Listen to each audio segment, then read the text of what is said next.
hey, this ska thing's cool. Let's record one ska song. Look, they were figuring shit out. They had sitars. They were working on all sorts of stuff. I mean, you got to hand it to the Beatles. I'm going to go out on a limb and say they were a remarkably good band.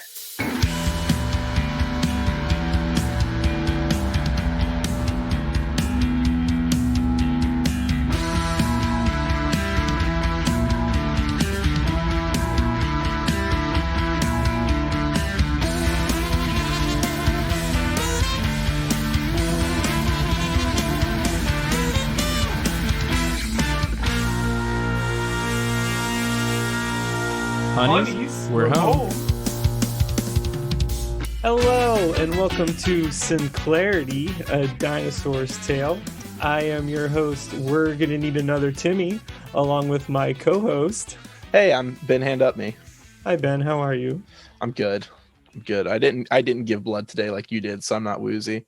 Yeah, I'm a little woozy, but I'm all right. I got right up out of the chair. And didn't fall back down. Yeah, I did it. I did it because a good sign.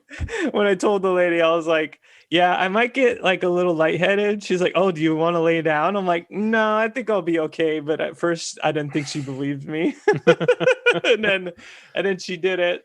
She distracted me, which is a good idea, by talking to me. And then she did it. I was done. I got right up, and I ate an apple in the Dunkin' Donuts. Yeah. Well, I'm glad that you're good to go.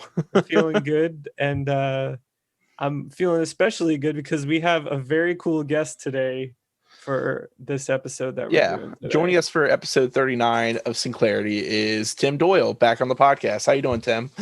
I'm well, thank you. How are you guys doing? Doing great. Very excited about today's episode. Yeah, we're doing from season 3, episode 3, Network Genius, which is written by Tim Doyle.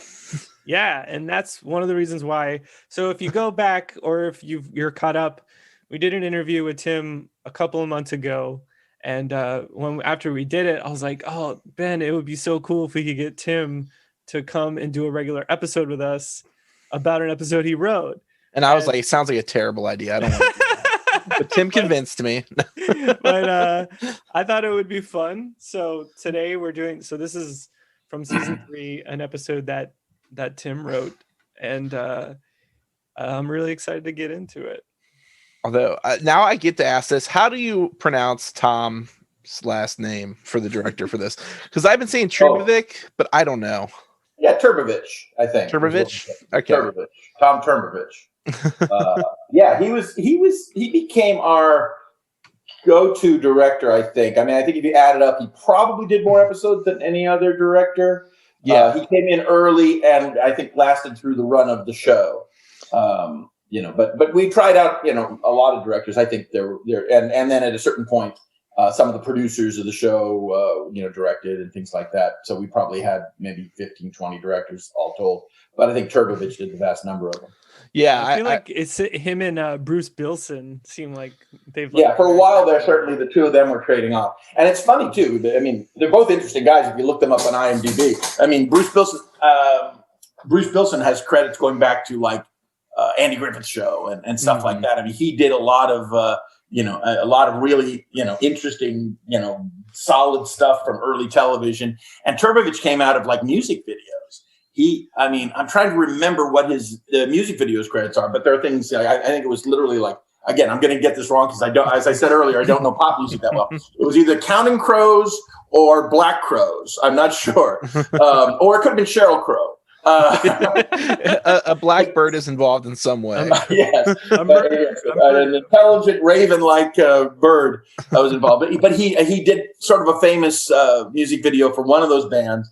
And somehow he came to our attention, but he was a great character and a very kind of calming presence on the set. He was a kind of like a what the fuck guy, and didn't get overwhelmed by the logistics of the set the way a lot of directors did. So Trbovic was a good guy. Again, I don't know if he's still alive, if he's still around. I mean, these guys were both older fellas, so if they're still around, God bless them. That was the thing I noticed. Wilson, I think, was a little older, and I don't think he's with us any longer. I'm not sure what Trbovic is up to.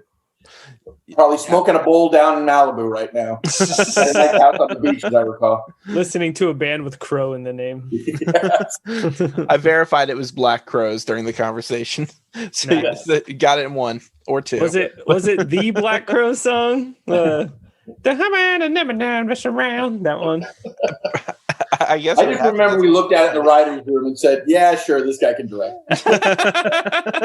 Yeah, there was another director. I don't remember which one that I noticed on Dinosaurs. A lot of their credits were like Billy Joel videos or documentaries and shorts too. So that seems like, I guess maybe people who work on music videos are able to come into an environment like Dinosaurs and figure shit out. Because it's definitely I wasn't in the upper echelons of management on this show, so I don't know what the process was for the most part in terms of selecting the directors. I mean, I was just trying to hold on to my job. But I mean, there was some discussion, among the writers about who we liked as directors and who we didn't. But I know that Tommy Turbovich kind of came in and was very laid back, and he made us feel, it's sort of like, he wasn't going to make any problems; he was going to solve problems. And he wasn't going to dump a lot of stuff on us, say this doesn't work, or start to give us notes about the script and stuff, because that's the last thing you want in TV. Yeah, so it seems like a good fit for an episode like this, which is different from the normal form of the episode. I mean, it's like 9 minutes before you even see the Sinclair family in this episode, which is so different. Last night. I would never get away with writing an episode like this for network TV now. I mean, the notes, especially at ABC, the notes would be, we want to see that baby. Where's the baby? Yeah, where's the baby? That baby's got to be in the cold opening, and he's got to be front and center. And we got that note a lot, but I think by this point, this sort of marks that point where the show had kind of gotten off of the radar of the bosses enough that we literally were testing the limits of what we could get away with doing. Yeah, because I can't imagine that we even wrote an outline for this one, or at least that the outline was read by anybody in Burbank. Because it has no story values. I mean, it really has none of the conventional story values that they generally ask for in a show. I mean, in network sitcoms, even today, you're telling two kinds of stories. There's only two stories in network sitcoms. There's a relationship story, like a marriage story, or there's a parenting story, and that's like it. And 85% of what you do is parenting stories. If you have a show with kids, the kid comes in and starts a story, and the parents sort of argue about how to deal with it. The kid gets in trouble at school. The kid, asks where babies come from. I mean, the kid comes in with something. The kid, whatever, killed the dog and dissected it. And you have to sort of figure out as a mom and a dad what that means and how you deal with it. And that's 80% of family shows on network television, all the time. Especially Michael Jacobs. Yeah, well, especially the world of Michael Jacobs. That's what Michael came from. And then there are shows like Everybody Loves Raymond or something where the kids might factor in, starting a discussion, but most of the issues are between the adults about their marriage, about boundaries, about whether you respect me or not, whether that kind of stuff, and it's a little bit more grown up. And this show doesn't have either of those values, really. I mean, it is just a pure sort of satiric sketch. Yeah, the kids in this one are only used as an example of how society is getting dumber. Like, they're literally to sell that idea throughout the episode more so than they are. It's not a direct parenting issue because it's really just Earl seeing like what he's doing to the world. Yes, and that was the cheap way to tell the same story, as opposed to going out and doing a scene where dinosaurs are wandering the streets, bumping into trees, and like Shaun of the Dead style, and getting what things are called and stuff. I mean, this looks to me like a pretty cheap episode for us to have shot. It essentially takes place entirely at home, except for the scenes that take place at the office of the network. And so this probably was one that we squeezed in because it cost almost nothing to do, and then all that, like the parodies of TV shows and stuff were done with the little hand puppets, which is so much cheaper to do because the scale. You don't need to build a big set. You build a set the size of a dollhouse or whatever. Yeah, and then the hits and people. Puppets, or we own the hand puppets and. I mean, it was fairly easy to throw those little things together. So this looks to me like a very cheap episode by our pattern budget, and that's probably one of the reasons that it actually happened. Yeah, I guess I could sell the idea, because I guess you're talking about the outline. If you were to send one in, it'd be like, essentially the outline is fuck the network. It's just, just a bunch of jokes like about that. So like having also the benefit of like, we could do this a lot cheaper than normal.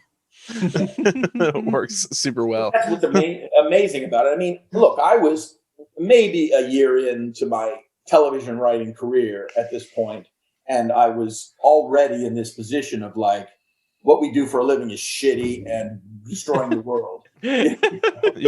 And the other writers on the show were 100% there with me. I mean, we have the arrogance of people who are newbies who think they know all the answers, And so, we were so anxious to shit on every genre of television and say that all these shows, because I don't know how any of this stuff plays now, but there are direct parodies of a dozen different TV shows on there. Mm. And if you didn't grow up in that era, you might not be familiar with the things we're making fun of, but it's basically all meta, all Easter eggs. The whole thing is like an inside joke. I'm glad that you guys like it, but I can't picture that a 4-year-old sitting down to watch an episode, somebody's propped their kids in front of dinosaurs right now, because of the baby and everything. I'm not quite sure how much, a little kid is going to get out of this episode, how much enjoyment and comedy they're going to get out of it, watching our stinging satire of television.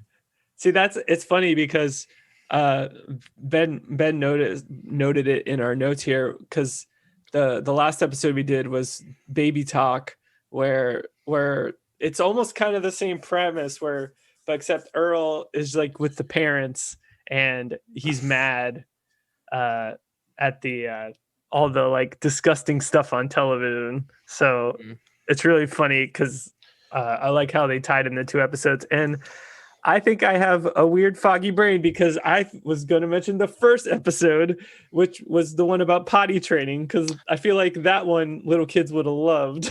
Yeah, well, I watched it with kids. I watched that with my friends, 9-year-old and 7-year-old. They watched a lot of episodes with me. And in that one, their whole commentary was just like, they're confused about why Earl is so stupid. They're like, why does he not get what's going on? Like, which I think is entertaining. I did not get to watch this one with them yet, but yeah, I feel like obviously they're not going to get like references like Info 411 referencing like Rescue 911 and stuff like that. Like it's going to miss, but it's still like enough of it. There's enough like movement in general, like prop comedy going on for kids that it's still entertaining to I mean, like Tim's fiance is showing it at school. if that's something I'm allowed to mention on here. Like 6-year-olds at school. Yeah, and they'll all be like, not the mama, they'll just like keep saying that's it. So wild. Poisoning another generation. That when I was watching it last night, that was like, oh my god, that not the pajamas. I mean, we were going for it. Baby Cuddle Buddy, because we would, that somebody would say, well, we need to work the baby more into this story. And we go, because of the adorable little Cuddle Bunny, the Cuddle Bunny. We have to do a story where the Cuddle Bunny is up front and center. We were so disinterested in doing that kind of stuff. And we were so contemptuous of it that we just like, totally went for it with this one by saying, by creating this hateful, ugly, monstrous baby and having it, be the whatever the huge star of a new show. Yeah. It was our big fuck you to our own, situation. So I think we already kind of explained what the episode is about. There is some really cool voice actors in this episode, though. Jason Alexander, I think, was in it. Yeah, we got Jason, work guy, coming back, and then we have Harry Shearer from. What did Harry play?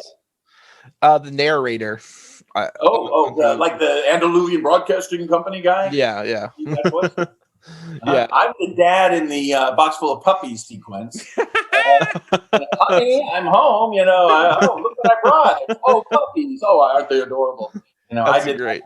I think I was one of the commentators on the McLaughlin group thing where they're talking about eating people. I can't wait to get into that skit. Eating people skit. Yeah. I mean, like like you mentioned before we were recording about spreading Marxism, and that it's going to happen in a couple points in this episode. Yeah. And then we have another Star Trek guy. Another Star Trek. Yeah, Robert Picardo. I just thought it was interesting that his last name was almost Picard. Yeah. What did he play? Do you remember? He was the voice of Ted, the other network guy. Yeah, the other network guy. Ted Hardshell. Yeah, Hardshell and Boombird. Who are these jokes for? Ted, our bosses at ABC at the time were Stu Bloomberg and Ted Hardshell. See, I would never have gotten like what these were referencing. No, who's that joke for? You, just you. And at this point, they were so disconnected from the show, they had so moved on to other things that I doubt they even saw the joke. I reference to them. These were both big deal, executives at ABC, and we had this idea that we were all in this funny club together where we're going to make these inside jokes to each other. Almost all the memes throughout this episode are like references to real people that we knew and were working with. And it's just such a sort of self-indulgent, solipsistic way to make television. I can't picture how we got away with it and why we would want to. Yeah. Well, there's a chuckle associated with the idea that the character is named Ted Hardshell. It's fine if you have to give the guy a name, but why did we think the public was going to be amused by that? See, what's funny to me is I enjoyed the name just because I like making up goofy names myself. Like even like if I sign into my credit card account, it addresses me as Dick Nose Dogfight as my full name. So like, cause I just like sat there and was like, oh, login info. I don't know. And I used to use that Yahoo answer service to ask fake questions all the time as Brian Shabong. So to me, like a name like Ted Hardshell or Stu Bloomberg, I just thought it was funny. It's great that they're parodies. Started out doing the show with these sort of, premise that the names would all be like oil company related or whatever. And then at a certain point that all fell apart and the names kind of became all sorts of things. But yes, I think that there's something vaguely like, animalistic about the names, and they're the kind of names that primitive creatures would have or something. But anyway, it's just one of those things where I look at it and say, how ridiculously self-indulgent. Well, I remember the process on this episode because I don't remember, writing the draft for it. I don't remember the specifics. Sometimes I do. On some of these episodes, I remember, probably because they were like torturous and difficult sometimes. But I'm not sure how much of a draft I actually wrote on this on my own and how much of this was written by the group. But whatever it is, it was definitely rewritten by the group. Whether I actually wrote a complete draft and it got rewritten or we wrote it largely in the room based on like an outline or a pitch of mine or something. I don't even remember. I know that a lot of the jargony stuff about economics and stuff was mine. That's some of the best stuff, though. Yeah, it was stuff that I wanted to do and kind of worked out and brought in. But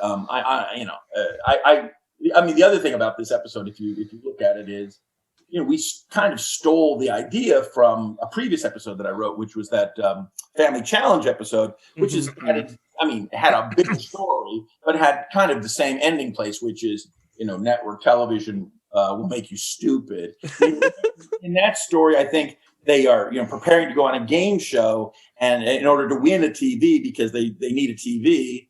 And the process of going on the game show and preparing like the trivia and knowledge and stuff, they're doing like math and algebra and ridiculous stuff to get on the game show, makes them all smarter and happier as a family. Yeah. And then they get a TV. They win the TV and they become stupid again.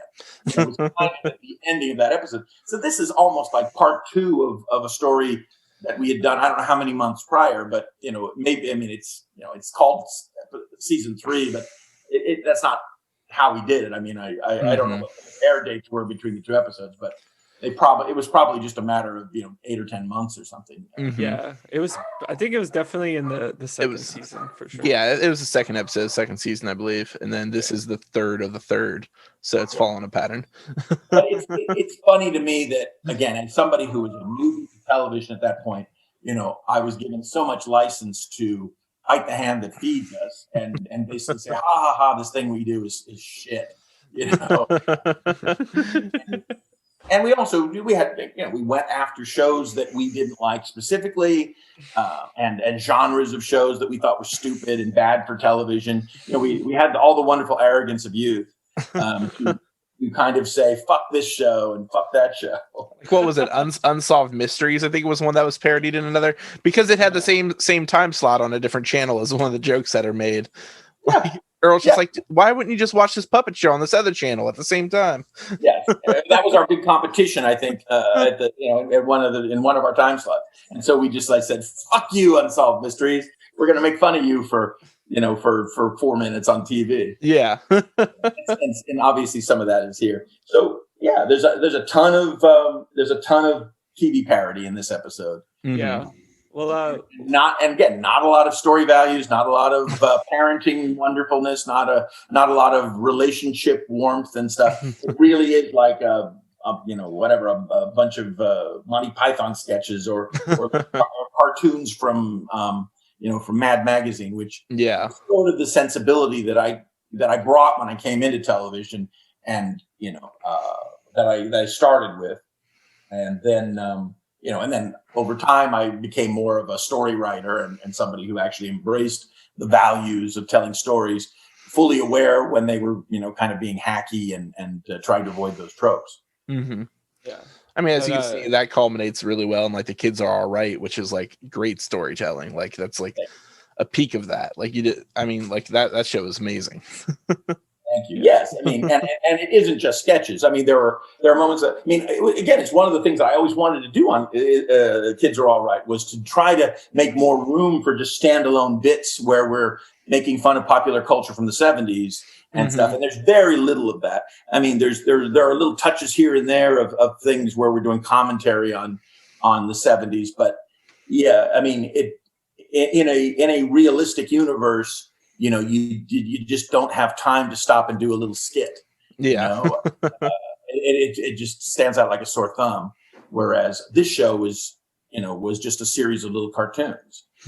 If you watch comedy on television, there's a wide range in terms of realism, right? And I've written, I think, in across the spectrum of that, but Dinosaurs definitely falls in the the cartoony end of it. I mean, this episode especially is almost a cartoon show. It's almost like an episode of Animaniacs or something. I think that would be a good model for what this probably is close to. Is a silly. I mean, because Animaniacs also had that same kind of meta self-consciousness where they were constantly talking about the fact that they were a cartoon show and the whole Warner Brothers animators and all that kind of stuff. This episode on the spectrum, especially, and even on the spectrum from Dinosaurs, is one of the most cartoonish episodes. And then on the other end of the spectrum, you have ones like the toilet training episode, which is a very straightforward story about the baby, toilet training, blah blah blah. That was less my sensibility on the show. Those were the episodes that I was kind of less interested in when we were doing them. Yeah.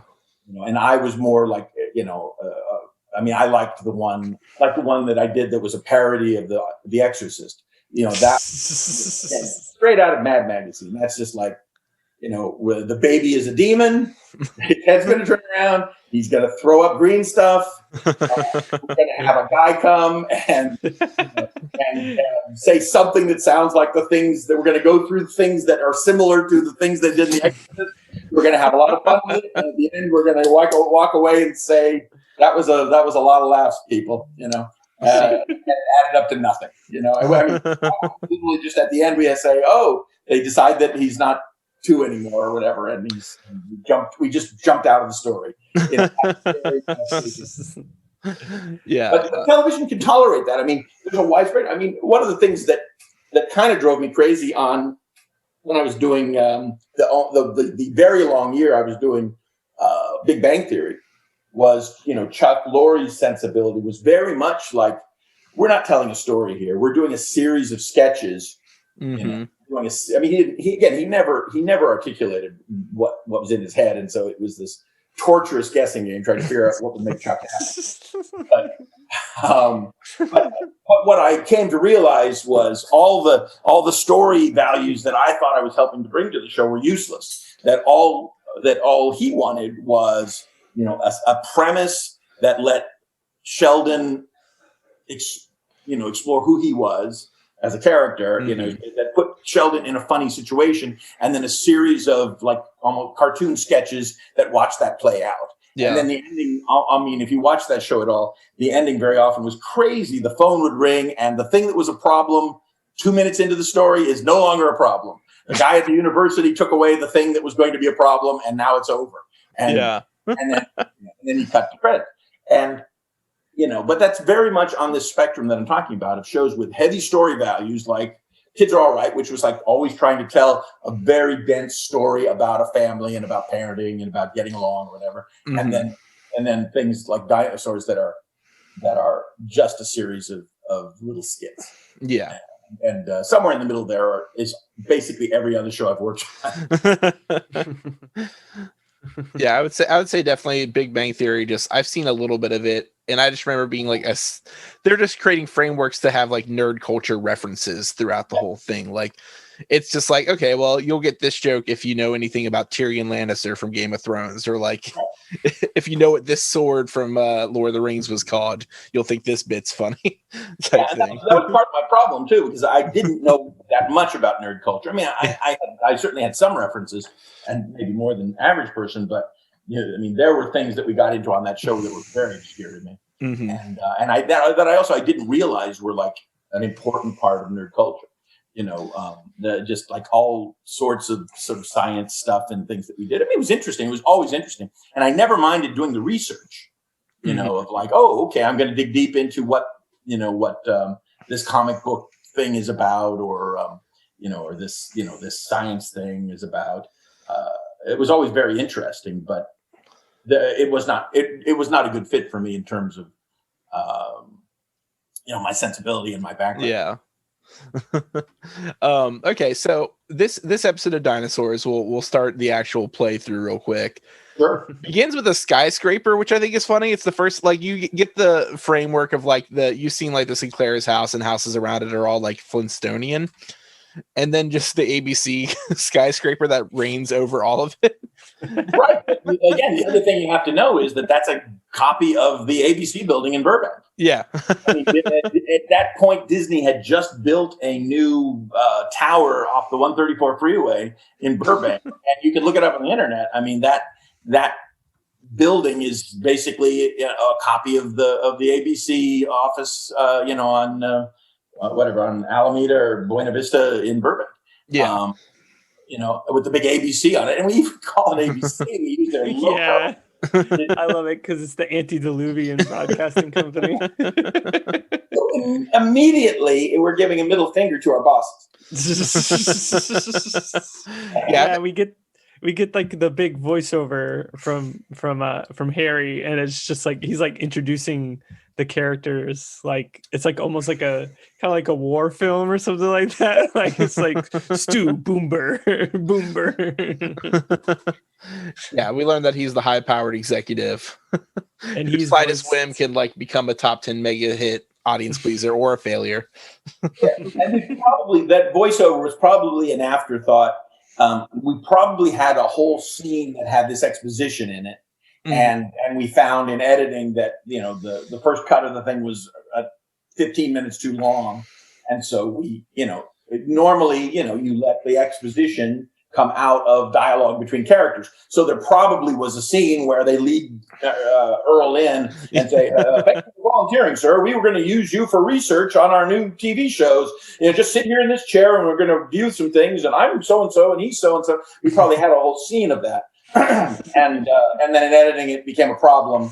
And so we just, very often when you see voiceover in television or movies, it's solving a problem because you had to cut something out. Yeah, a lot of it's like from like punch up and stuff too. Like anything that's off camera audio added, stuff like that too. And that does make sense because I think the narrator disappears. Yeah, I'm sorry, what? I think the narrator disappears after this scene, so that does make sense that it was just It was just an add-on. I mean, cleaning up. the most famous example of that is that, is the Blade Runner, is that, that they made Harrison Ford come back and do the voiceover stuff in Blade Runner because, test audiences couldn't figure out what was going on. And he hated it and was really mad that they made him do it, and he did a very enthusiastic job of it. But I mean, 90% of the time, at least in the old days. I mean, when I was in film school, they taught us that voiceover was lazy, and that it was the sign of a show that wasn't very skillfully written. Now it's, of course, the norm.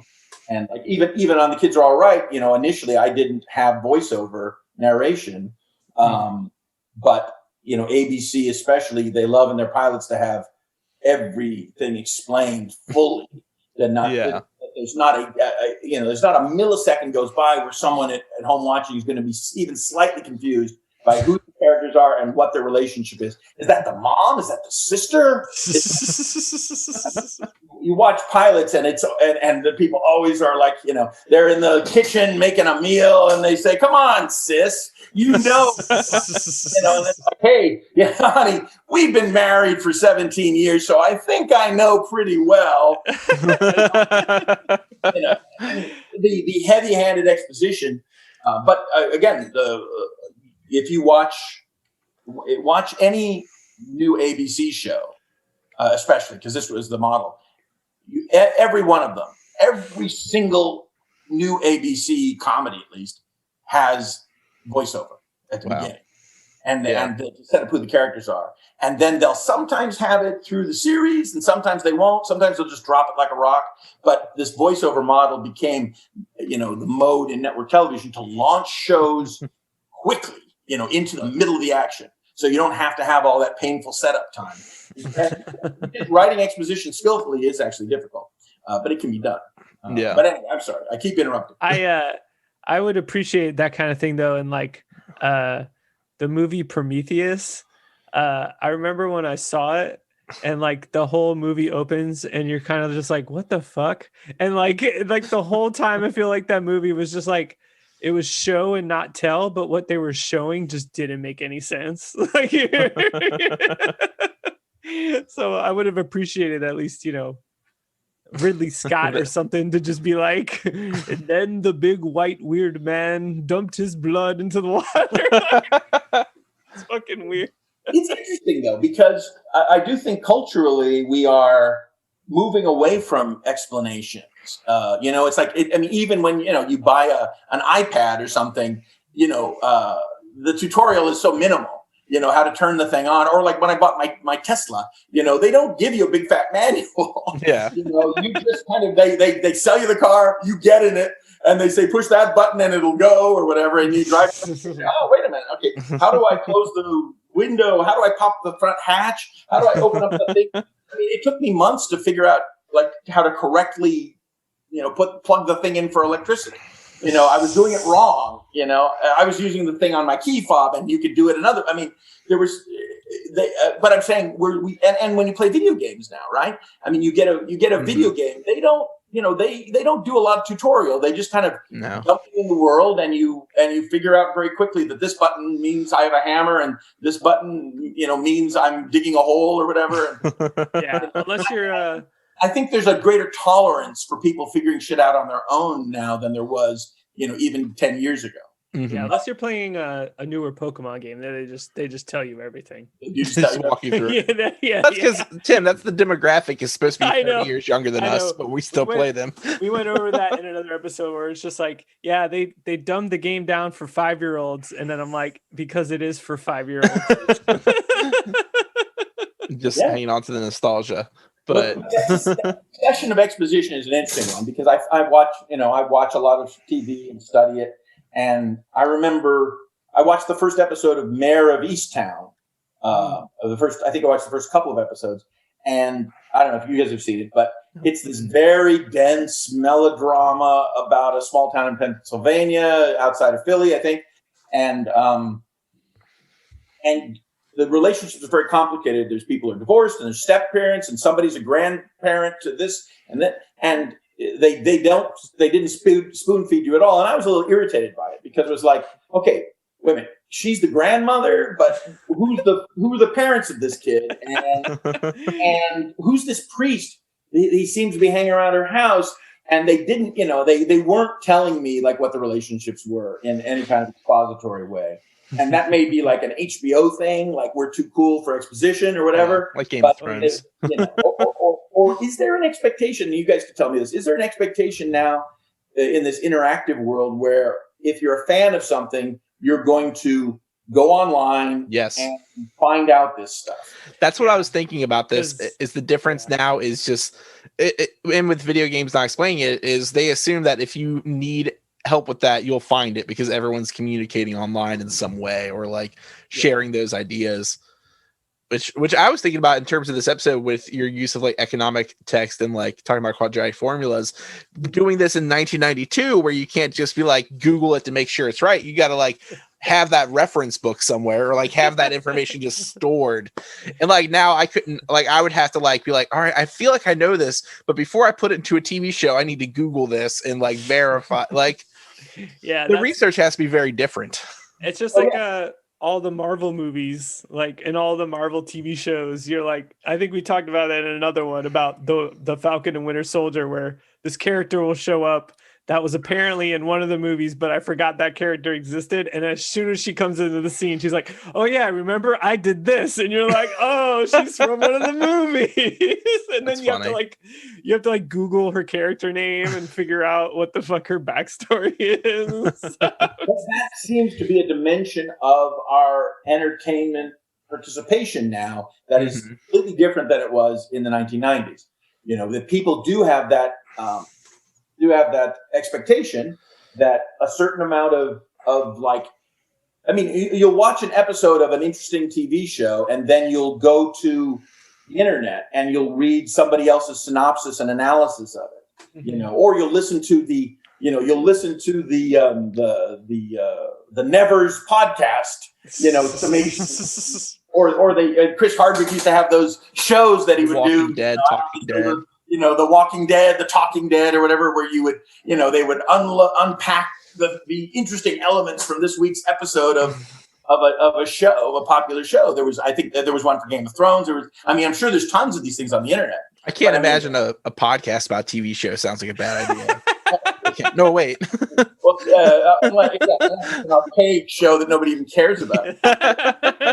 Because then somebody pointed that out. That's a participatory way that people can even get more involved in something that they like. You can prolong the experience. If you really enjoyed this week's episode of Mayor of Easttown, you can extend the experience by going online and discussing fan theories about who the murderer is and how this is going to play out. And I think that's part of what, that's part of the enjoyment of participating in television now. Yeah.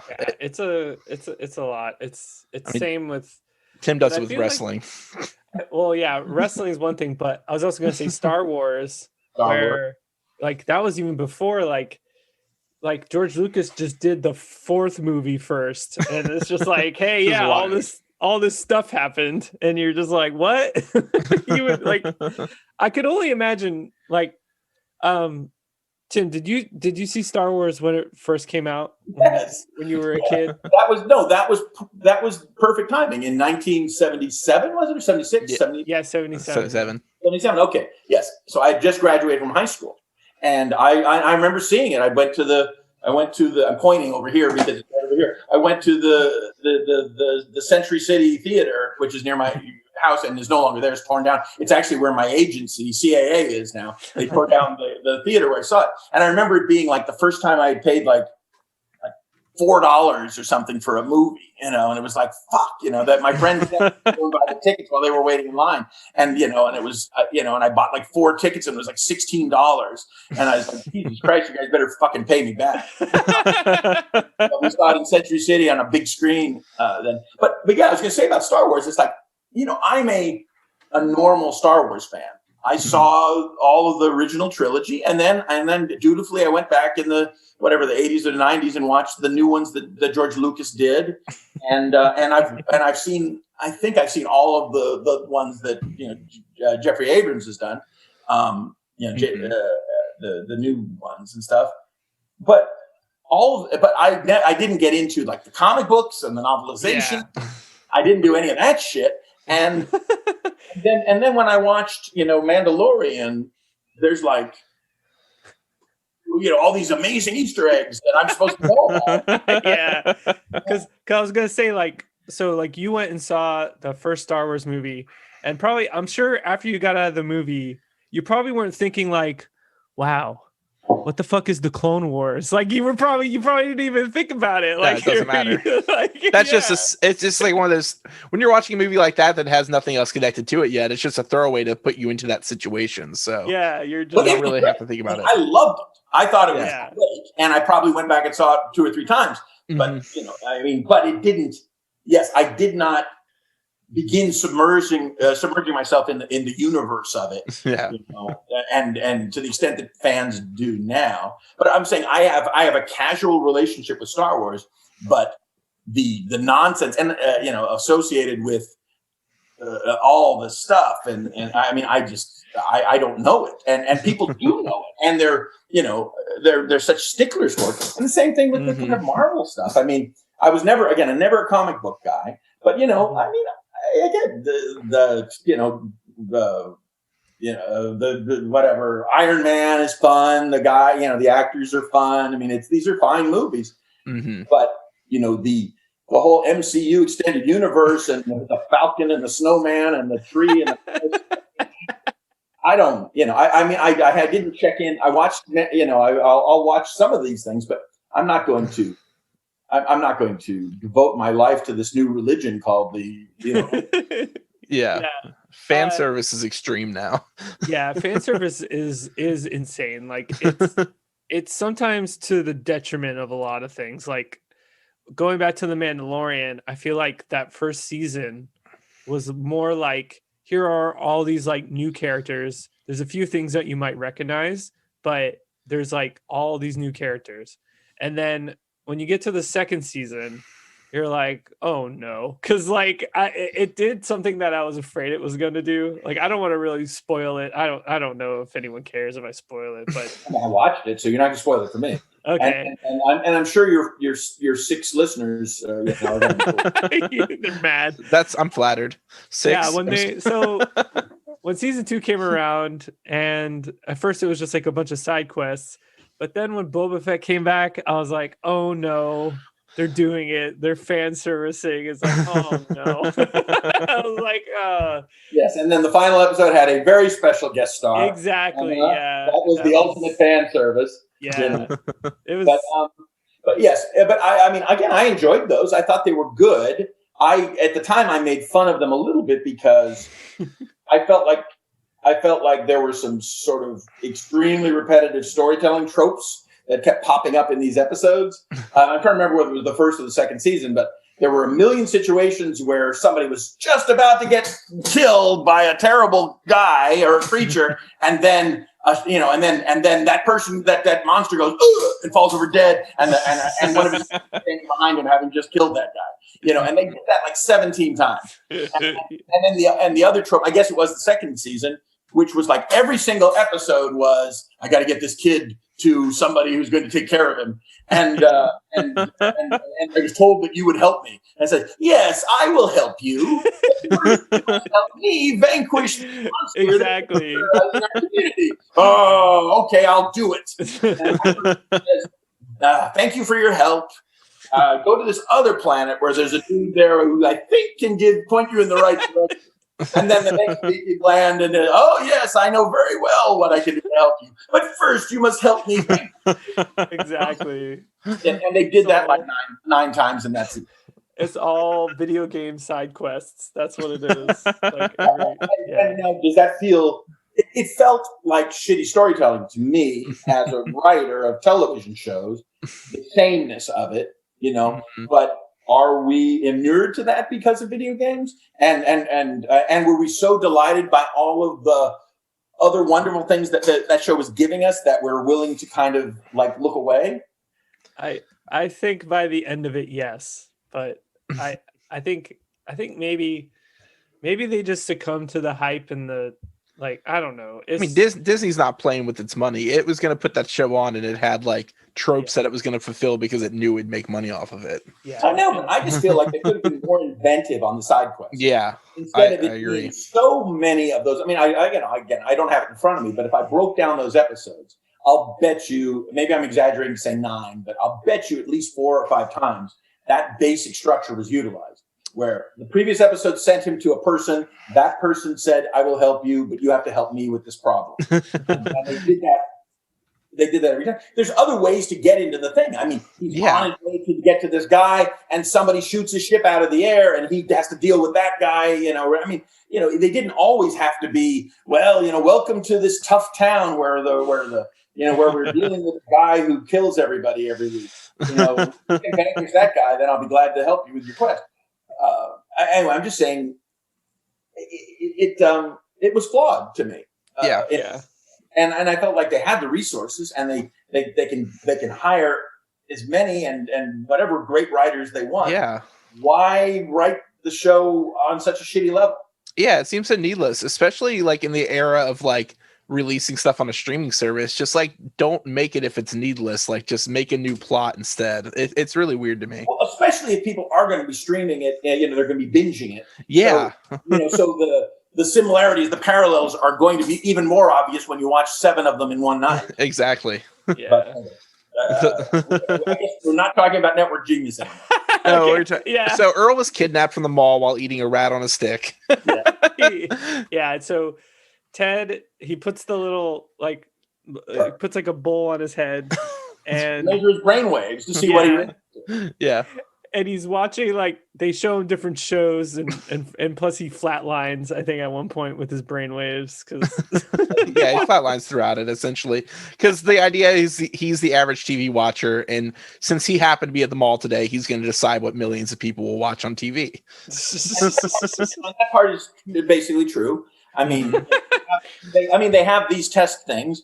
I've tested a number of pilots and shows that I've been involved in, and they recruit. I mean, what they do is they recruit 50 people, 25 men and 25 women, or 20 men and 20 women, or whatever, and they put them in a room and they have them watch, and they give them a dial and they say, "Do you like this part? Do you not like that part?" And stuff. I've sat through those, and you're looking at them through mirrored glass, and then they have a little discussion afterwards where they talk to them about it. I mean, it's and it's maddening because a lot of the time the people are such dopes. And the person leading the discussion is like trying to steer them toward certain conclusions, and it feels like a fake version of science. But that part of it is actually true. If you go to Las Vegas, they have you can there's a couple of different places you can like show up and say, "I want to watch shows," and they have screening places. I think there's one at the MGM where like CBS tries out all its new pilots. And you can show up there and volunteer to watch new pilots for CBS as a as a normal American, and then give them your opinions. So that's a fairly common. That's Las Vegas is they can't be desperate for entertainment. Like that's the whole thing.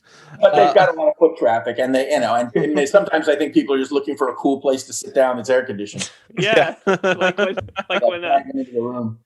when WCW filmed its wrestling show at Disney, and it was free, and they would just get people who were like wine drunk and stuff, and they would just sit there and they'd have to like show up signs like, "Here's who you're supposed to cheer for," and it's like, "Here's who you're supposed to boo for," and that's ridiculous. And the people were just like falling asleep in the stands. But these big companies have a very condescending view of regular Americans. Yeah, and that was kind of reflected in this, right, where he's pulled out of a mall, and they're going to get the average Joe lunchbox's point of view on the wonderful new shows. If he gets a cookie. And they promised him a cookie, though. Yeah, I do promise Earl a cookie for this. I would be the worst person for this kind of study because I'll get these things on like YouTube, like ads that will pop up and ask like, click like all the brands you've heard of out of these brands, and it'll be like Pepsi, Fritos, Nike, and I'll click I've never heard of any of these. I love the concept that I exist in this world using this service, and I'm just like, what the fuck is Pepsi? So if I were pulled off the street for any kind of test subject, that's what it would be. You would be deliberately an asshole. Yeah, I don't want to help the ad. I just want it gone so I can watch my stupid video about video games. But as an artist, and in quotes, you do rebel against any attempt to sort of turn what you do into science. Yeah. And corporate America is constantly in this quest to try to replicate the successful things that will make something a good piece of storytelling. Mm-hmm. And audience testing is a very questionable part of that. And so it does drive you crazy, because I've been through this a lot, and what audience testing very often gives you is people react well to stuff that's familiar. Yeah. Mm-hmm. React well to things that are familiar, and things that are less familiar, they don't like. And audience testing also suggests that people are very very easily steered by the idea of what they think people want, but what they're supposed to think. Yeah. There's a sort of a moral element to it. So, a lot of the testing for The Kids Are All Right, which is, the show I did, was like, the mother is too mean. And the mother, based on my mother, was the best character in the show. She was just a very vivid, funny, interesting character. Yeah. But I had to fight the battle of the mother is too mean for the first half of the season, until the network finally sort of either gave up and just gave in to me, or decided that maybe I was right. Because when people watching a test screening see a mother yell at her kid or do something slightly deceptive or immoral, Mm-hmm. They immediately go, I'm going to look bad if I don't flag that as being a bad piece of parenting, and they're very self-conscious about that kind of thing. You gotta wonder how Malcolm Middle got through testing with the mother. Well, those shows always are accidentally ones that slip through the cracks. Mm-hmm. And also that was on Fox, which has a different sensibility. Fox was always trying to be the show the network that was like doing something slightly different. Yeah. But at ABC, parenting was job one. Mm-hmm. It's ridiculous to me that TV writers are like given this job to teach people how to raise their children. but that's something that at least traditionally the networks took quite seriously. Yeah. But the other thing I was saying is that they steer people toward different points of view. And don't you think it would be more fun if the characters were better differentiated, or if would you like to see more scenes where the family loves each other, or fewer scenes where the family loves each other? I don't know. I am pro-love. Yeah. You watch that stuff and you realize that this is bullshit science. Yeah. And even at that early point, I had sort of a puss on about network testing. So I was already right there. I think I'd said we did network testing on the Dinosaurs pilot, and we all stood there and watched as the idiocy played out. I would have loved to be in that room when they're like, so the baby can talk? And he comes out of an egg. I honestly don't remember that one, but I'll say one more thing about network testing is, I say that it tests familiarity. I did a pilot with Jason Alexander right after he did Seinfeld, and that was the highest testing pilot that I've ever been associated with. It was through the roof, and then the show itself was a mess, and basically it lasted 3 episodes or something. It got pulled, but the point is that every projection forward was this was going to be a massive hit based on the testing. And all it really told us was people have, vestigial good feelings toward Jason Alexander because he's come off the most lauded and successful comedy in television history. Yeah, they wanted none of that really carried over into interest in watching this next series that he did. Mm-hmm. Yeah. That makes sense. That's the familiarity for sure. Yeah. So we Earl is watching several shows. The first one starting with my favorite. So yeah, House Full of Dads. House Full of Dads is basically a girl with 50 dads, and they're all reading to her at once, and she's just like, stop, you're killing me. So, this was a ridiculous trope at the time. Was that half the comedies on TV were shows. I mean, Michael Jacobs had created a show called My Two Dads. Yeah. And we were sort of poking Michael in the eye. There was Bob Young, who co-wrote that. He wrote on My Two Dads with Michael. And there was, of course, Full House, right? Which was, they had, 3 dads or whatever. And almost all the shows had the same, I mean, and this all spun off of the stupid movie, what's the movie with the guy? 3 Men and a Baby. 3 Men and a Baby, yeah. Yes. It was decided that 3 Men and a Baby was the perfect kind of show, which is, because there's nothing cuter than Ted Danson with a cigar in his mouth trying to change a diaper. There's nothing cuter than a big burly guy saying, I don't know how to do these diapers. It's adorable. Women find it adorable that he's such a sweetie pie. He's still very masculine, but his masculinity is kind of a barrier to being able to actually do the because he's so, he's too butch to be a dad or whatever, and this trope took over fucking television.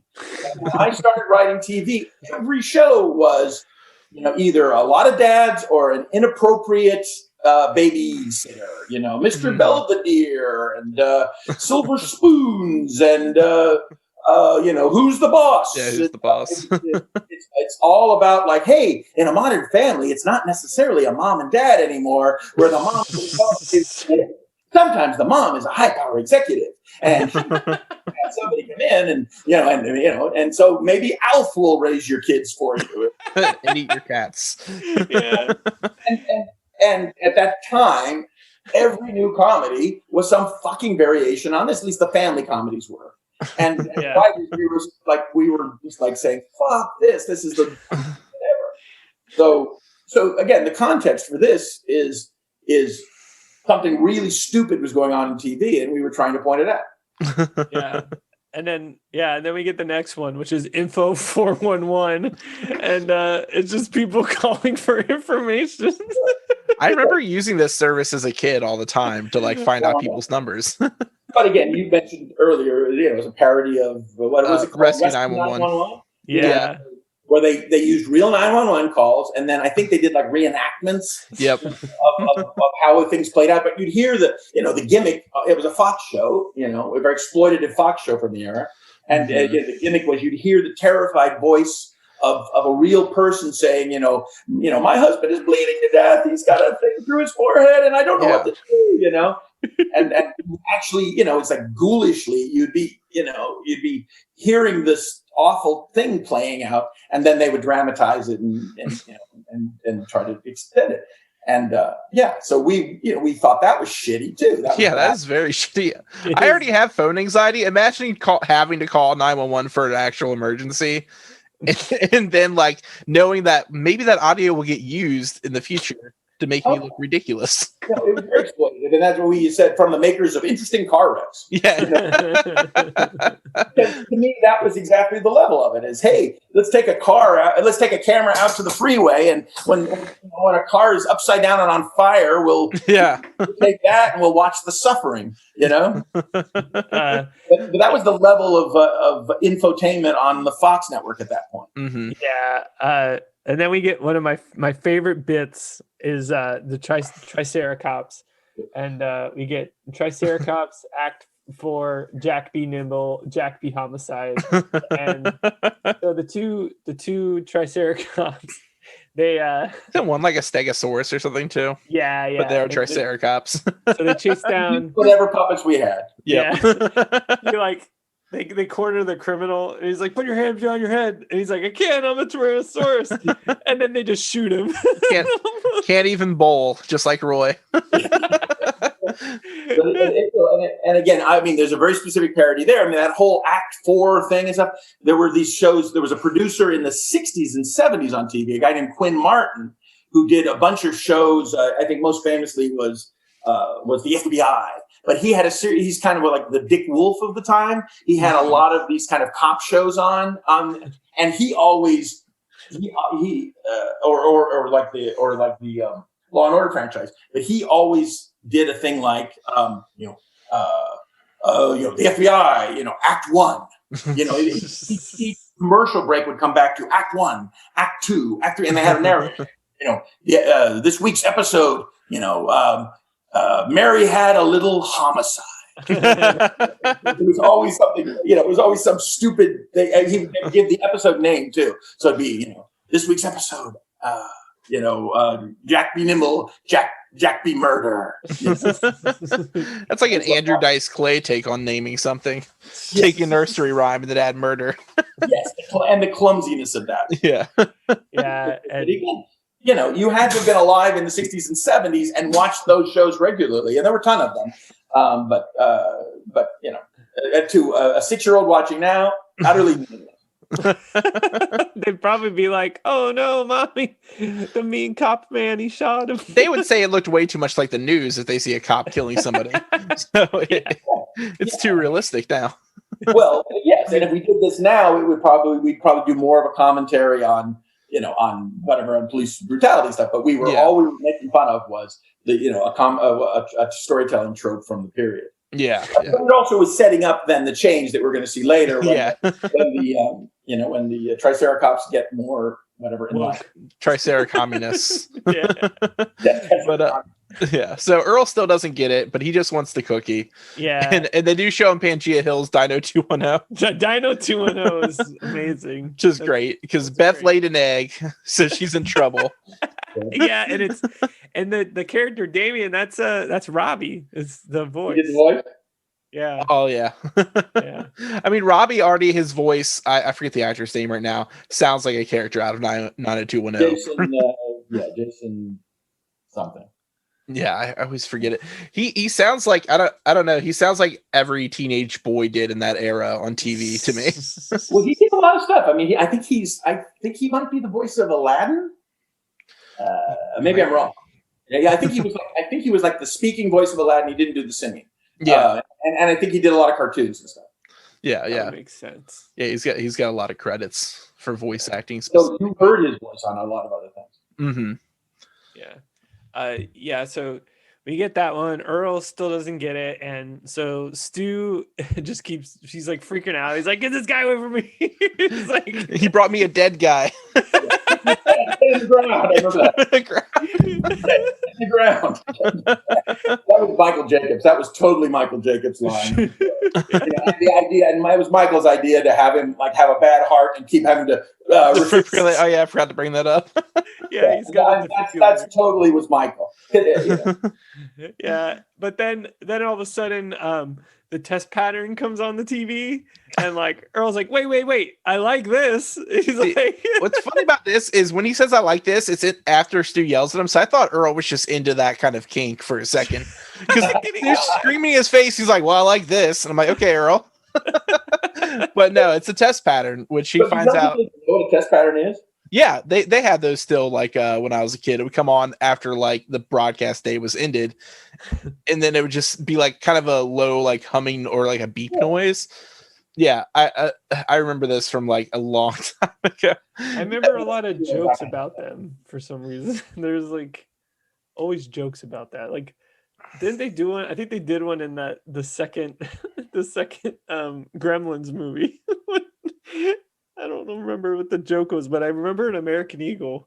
That's what I remember. Well, now nobody signs off. There's 24-hour a day broadcasting. Even cable channels, they roll into whatever infomercials or some shit. Yeah, right? There's always something on your channel. But in the old days, and when you had whatever 3 or 4 networks, at a certain point at 2 a.m. or something, they would play the Star Spangled Banner. They show this montage of eagles and majesty and stuff, and then they would go into a test pattern. They would basically tell you, turn off the fucking TV.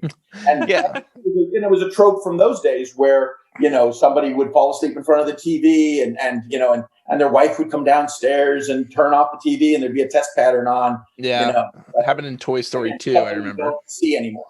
Yeah.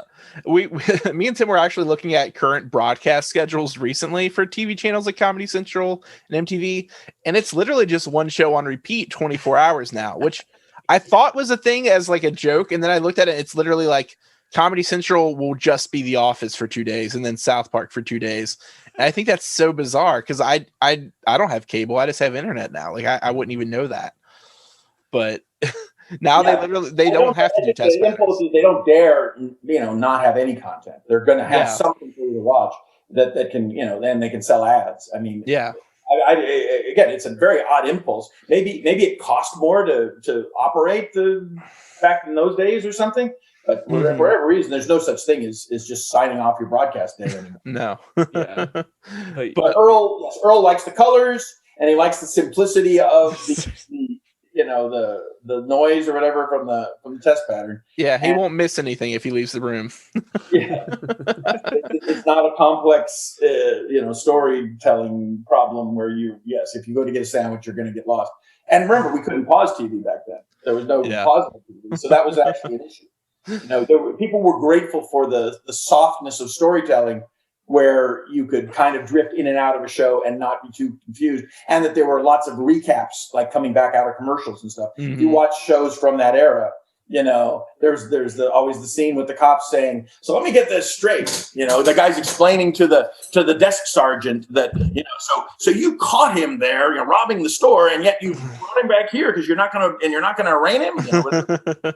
They would recap what happened right before the commercial in case people got lost. Yeah, binging shows from that era is really funny, just in general, because right before the commercial break will be like one joke or one like line landing, and then they'll just start it back up with just the exact same line.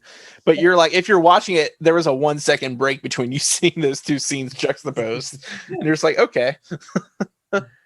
But Earl wants to get a VCR now because he finds out they just air this overnight, and he wants to catch it. Yeah. So he didn't have TiVo. Well, I guess TiVo, I don't even know if TiVo is a thing anymore, but at one point that was the cultural. But DVRs exist as some, in one. Yeah. Yeah. And so they basically are convinced by Earl that the test pattern will be the best thing for television. Well, they're not convinced by it. They send him out of the office, and then Stu kills Ted with the defibrillator. I mean, he's alive later, but he does just clock him in the head with them. And again, you'll notice in this episode, they're popping VHS cassettes into a machine in the wall, and that was how you looked at things at this point. No DVDs, and no streaming. Well, I got some Dinosaurs VHSs in my room right now. It's not the whole season. Yeah, no. I have them too. But I mean, it is a completely different time. You couldn't pause the story, and if you wanted to watch something multiple times, you had to pop in a blank VHS tape, record it, and then you would have this shitty VHS copy of something you recorded off the broadcast, including all the. Well, yeah, I have shows that I wrote in that version. I have some of that. I think most of them I've had dumped onto on DVDs. But I mean, I lived through all these transitions in the way television was done. And by the way, when we wrote this show, I didn't have a computer at home. I didn't have a laptop. I think they gave us computers on our desk in our offices on this show. And ultimately they were linked into some kind of network where I could actually sort of take the file and move it somewhere where everyone could look at it. Oh, wow. But I think that may not have happened until I was on Roseanne.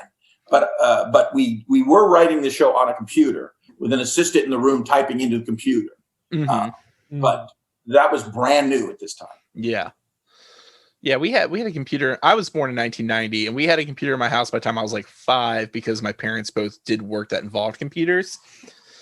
But even then, I can't imagine it being connected to a network throughout a house. That's definitely some stuff that they only had in writers' rooms at that point. No, and it involved cable. I mean, they had to run cable from each of our rooms through the ceiling in order to in order to get it all to the thing. And I don't even think we had it on this show. I think that I'm not sure I had a computer in my office, but maybe I'll have to. I'm not sure. But I know we wrote it on a computer. But only Michael could see the screen, or Bob, could see the screen. So you'd pitch something, and you weren't sure whether it went in or not. You know? You pitch a joke and everybody laugh, and you see the person typing, and you think, "Oh, good, that went in." And then later, it wasn't there. But yeah, so they go. We get shots of like the newspaper, and Sure, it's Daily just like, Variety and the Hollywood Reporter, the Daily Daily Volcano, Caveman Reporter or something. yeah. So new lineup, huge disaster. Test pattern is the only hit. Then Earl is selected to run as the programming chief, essentially. So that happened fast. He went from a schlub off the street to being a big shot behind a desk. Yeah. He was at the same desk. They didn't bother giving him a neighboring office. They gave him the guy's desk. Yeah. Because we didn't want to bother building another set. So yeah, and the next scene is him sitting at the desk, and he's just like, showbiz. He's like, this is great. I get a big desk, a fancy title, and you guys pay me the same money I was making from pushing entry. So $3.50 an hour, I think, is what it is. So he got them. They're suckers. He's sure of it. Yeah. I do like the lineup of shows. All the wonderful world of B&W, Mary Tyler Test Panel or Test Pattern Cop. I noticed the My Two Test Patterns reference to My Two Tests. And again, a very accurate satire of television. It's like everything is, everybody, something works and everybody runs in that direction, and then they ruin it by doing too much of it, and then people get sick of it, and then they run away from it as fast as they can. So it's like, there's going to be a million shows that look like This Is Us or whatever. Mm-hmm. I mean, it's just like the absolute craven, cowardly lack of imagination of the people that are running the business that I work in. Yeah. I feel like Stu embodies that though, because after we see that, Earl is just like, I'm bored, and Stu just freaks out, and he's just like, that's it. It's gone. We need something new. So reacting and overreacting, and to whatever whims they can cater to the public. Yeah. I mean, the story that they do put together sounds good to me. A Question of Faith. What's Earl's take on it? Because it's this beautiful story about a sincere young female who searches for ultimate truth and spiritual fulfillment by joining a convent. That's not a great show, but once Earl says she can fly, maybe it could be interesting. But they're like, brilliant, I love it. But and that's us making fun of the Flying Nun, right? Which was a dumb show from the 60s.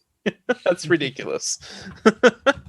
I don't know. It's Earl's response to these things. For one, it's funny to me that he would think something conceptually like a flying nun entertains him, but he didn't like conceptual things such as having 50 dads reading a story at the same time.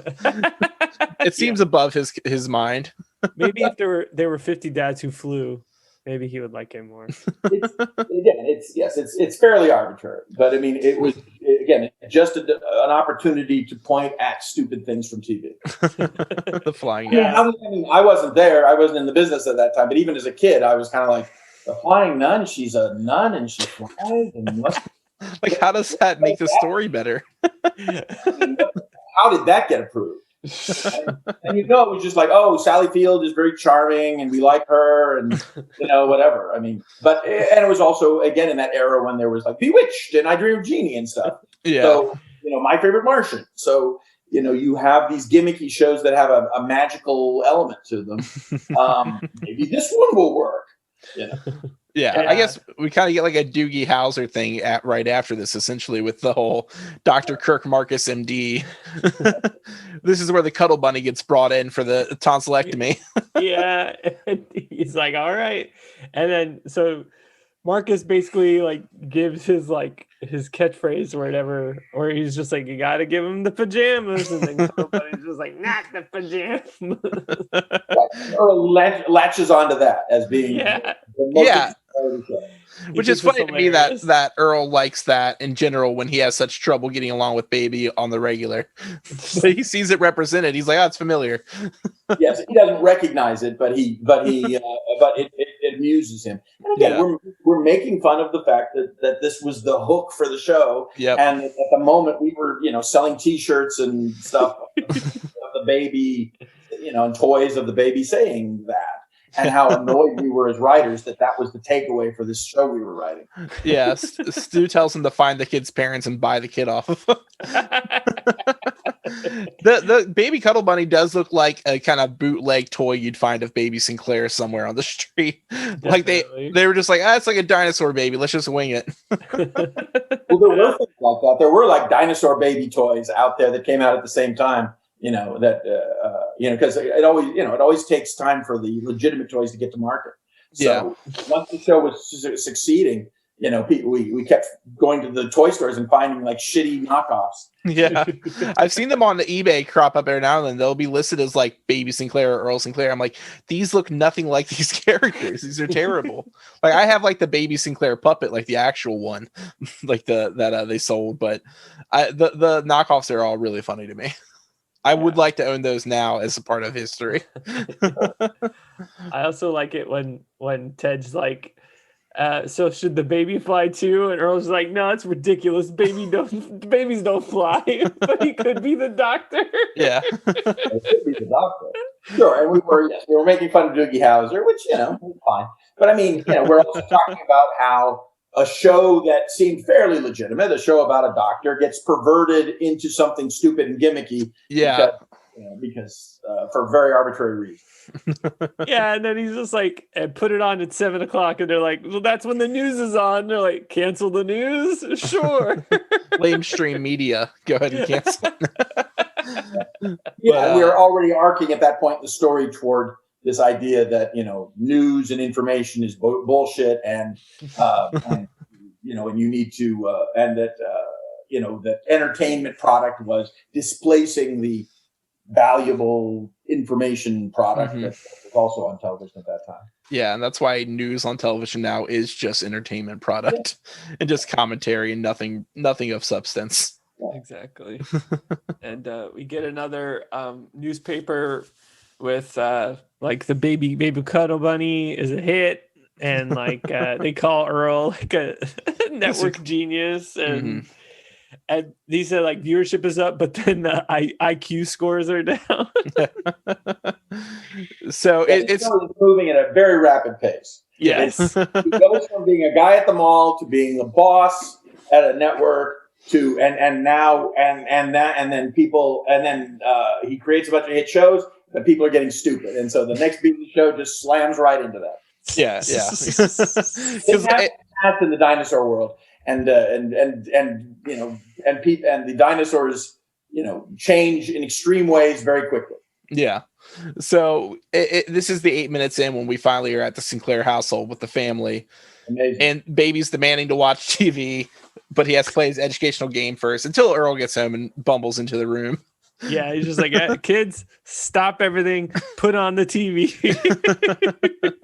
Which is something he would say in any episode, but at least it's relevant to his job this time. Yeah. Yeah. And then we get introduced to a box full of puppies.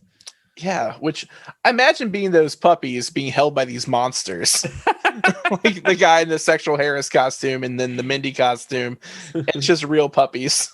It is very strange. Whenever you would interact with puppets or the walk-arounds with anything real. I mean, we did a few episodes where we had cavemen. Yeah. Actors, and you'd see them standing next to one of the walk-arounds, and it felt jarring. Yeah. And in a similar way, those were real puppies. I mean, we could have done puppet puppies, but we went for it with real puppies, and it's odd. But yes, I was the dad, I think, bringing in the puppies, and and we went for it. I mean, we had like a theme song, puppies, box full of puppies. When the day is through, I relaxed with a box full of puppies and you. And I got BMI money for that, It's amazing.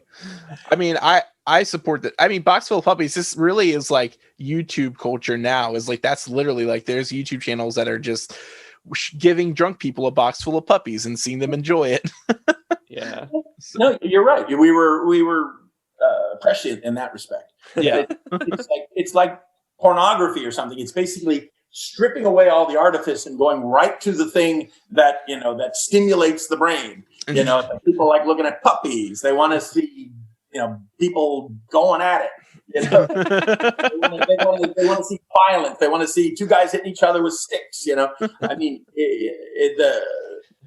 television and entertainment is, there's so much material out there that if you why stick around for why stick around for an hour drama show that has like an attractive girl in it that you kind of like watching or whatever on TV when you can basically go on the internet and see pictures of her naked, in 8 seconds, and so television has this, it has always played this sort of, kind of voyeuristic role where it tries to present itself as doing something bigger than what it does, but half the time people are just watching shows because they have a certain fetish about a certain something stimulates them about this actor or actress, yeah, and I think we're getting to a point where I mean the joke or not joke, but the idea I always used to say was the biggest thing in the world used to be like the Sports Illustrated swimsuit issue. Oh yeah.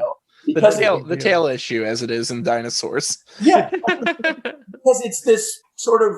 It was at the time. I don't know if there is a Sports Illustrated anymore. But it was this legitimate way to have this girly magazine, in your house. And that one, of course, was the issue that kind of sat on the coffee table or in the rack next to the toilet, for longer than any other Sports Illustrated issue. But normal, regular, middle-class people would have no shame about having a Sports Illustrated swimsuit issue sitting on their coffee table when you visited them, but they wouldn't have a copy of Hustler magazine. But if you're honest with yourself, they're sort of functioning in a similar way. Yeah. And television does that all the time. I mean, you have a show with a hot actress on it or a hot actor on it that people find attractive, and television used to play on this level of like, well, maybe this is finally the week where where they'll accidentally see them naked, on the show. Look, she's taking a shower. Maybe we're going to see something this week, because I like this actress. The hypocrisy of that always bothered me.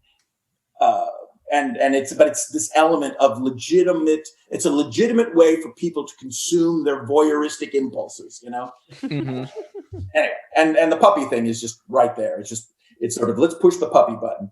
Go to the internet now is people looking at puppies and kittens. Yeah, and like box opening videos and just things that are literally just broken down to the very element that it is.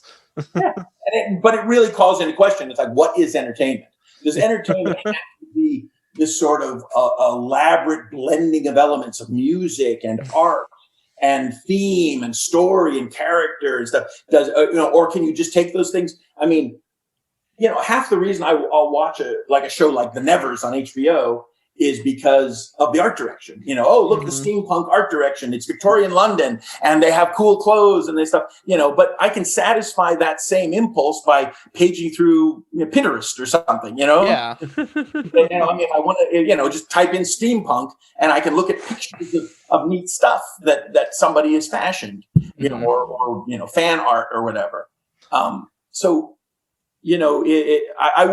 don't know how this is going to play out, but I see this more and more, which is the very complex blending of these elements: visual, oral, thematic, intellectual, political, social, that we do in storytelling, getting stripped down to, well, I just, I don't need a story. I just want to look at hot people, in nice clothes. I mean, you would look at something like that Nicole Kidman series that they had on HBO last year, the murder thing that she did with I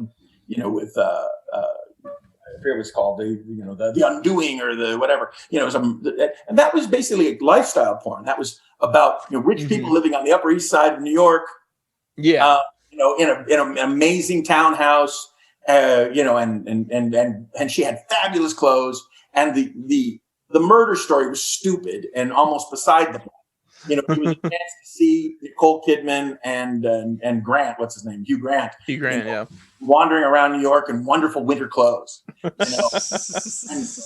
I mean, but that was, I mean, I don't know. I mean, isn't that what like a lot of TV is? It's like aesthetics. Gossip Girl or something. I mean, my daughter loved Gossip Girl, and but half the time it was just she liked looking at these people in their cool clothes, and the cool houses they made for them, the lifestyle point. Yeah, it's a very, I mean, it's a weird niche thing to get into to watch a show for. I don't know, maybe that's just me, but it sells though. That's the thing. It's like, and a lot of people don't know that's why they're into things as well. You don't really. I feel like a lot of people don't consciously break down that element of their attraction to a show, but it is like, it's clearly reflective in how they watch it. Yeah. Well, as my wife always explains to me, it's like, the audience isn't thinking as hard about this stuff as you are.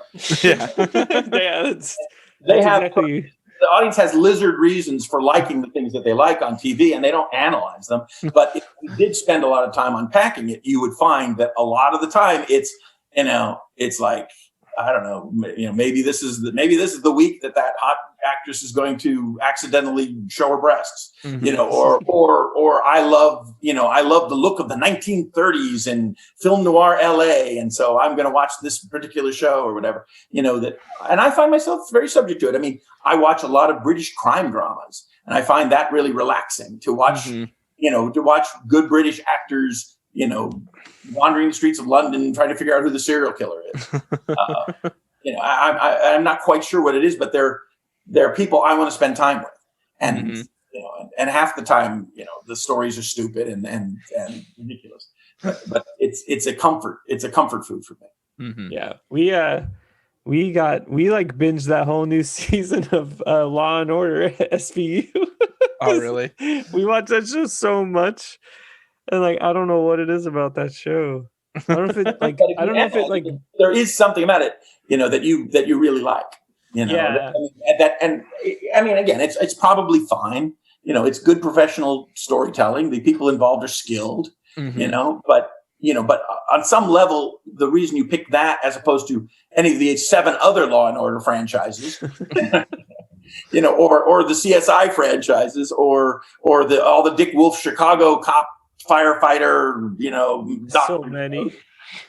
Is SVU the one that has Christopher Milani in it? Yeah. Spike. He's his own show that's like a organized crime one spinoff now, right? Yeah. Okay. So he came back for this season of SVU, and then within that season they started his new show. Like, they brought him back into the universe and put him in a few episodes. Yeah, to do a spinoff. Whole new thing. Well, he of course comes up on the podcast a lot as the voice of Spike. Yeah. But I mean, I'm just saying, it's interesting to be thoughtful about the shows that you like and why you like them. Because your favorite show might not, and you probably even acknowledge it. We think of shows as being guilty pleasures or whatever. Your favorite things that you watch, or your favorite movies or whatever, they might not be the finest quality. But they are. But there's something about the aesthetic of them that draws you in and holds you, and tells you something about yourself. Mm-hmm. Yeah, like, I love the Godzilla movies. I don't care. I like all of them, no matter how bad or whatever they are. Yeah, what is that? I mean, you just like the power of the monster. You like the tropes of them. Is there something about like Japanese culture that is kind of like really cool and intriguing to you? I mean, it's just funny, the choices we make with our consumer dollars, and what draws us to it. I mean, my wife and I are very different people, and it's very hard for us to find a movie to go see together because our tastes are so different. Mm-hmm. And but we can agree on things that are uniformly regarded as excellent. Something is uniformly being regarded as excellent, we'll both like it or both be interested in seeing it. But when it comes to crap, I like a certain kind of crap, and she likes a different kind of crap. Yeah. I mean, my wife, we watch TV at night, and she's upstairs watching real estate and miracle baby shows. Surgeon saving the life of a baby that's got 2 heads or whatever, and doing that and rescuing plastic surgery, and fancy people in New York and Beverly Hills buying $10 million, $50 million property. People sit and watch those things at night, and I don't want to watch any of that dumb stuff.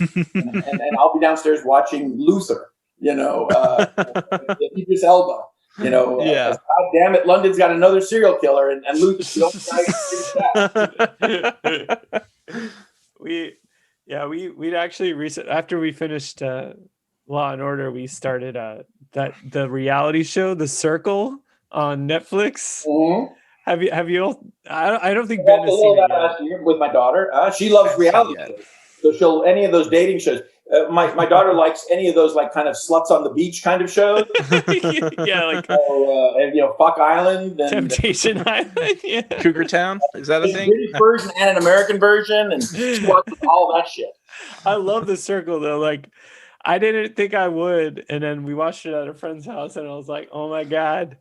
But we're on the second season right now, and we don't like any of the people. Like on the first season. On the first season, there were a lot of likable people on the show. Does that make you want to stick with it and kind of power through it, or does that make you want to just skip it?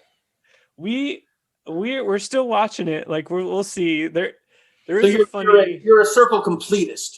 Yeah, I gotta finish. You can't leave it open. You feel that you'll miss something, important if you don't watch every one of them. Yeah, yeah.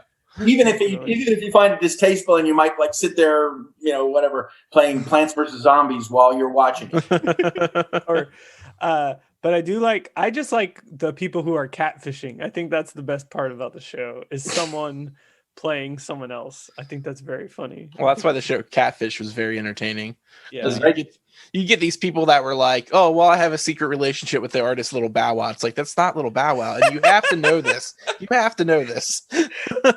My daughter and I watched every episode of that. She loved it. Great show. It's ridiculous. Well, it was so cringy. Yeah, very cringy. But I also, 90% of the time, it's like, oh, these poor, sad, stupid people. Yeah. But it also speaks to the strangeness of relationships now, right? I mean, you have people who totally believe they're in love with somebody and fully engaged with them, and they've never been in the same room together. Yeah, it's wild. I've started relationships. Well, I wouldn't say started. I've met people online and then ended up dating them. But there was a moment we had to meet in person before there was anything really happening like that, though, because it's not tangible, and I don't think people realize that so much. Yeah. Well, and again, it's very strange as somebody from my generation, where the whole point, not the whole point, but like as a dude from the late 1970s into the 80s, whatever. The goal was to get this person alone in a place where you could do things physically with them, and get that kind of intimacy going. And that kind of intimacy seems almost secondary to a lot of relationships now. Yeah. Which is maybe healthier, but because we had such a sort of, toxically masculine kind of impulse toward, completing the sexual equation and then deciding after that was done whether you actually had a relationship or not was very much a part of the sort of dating stuff.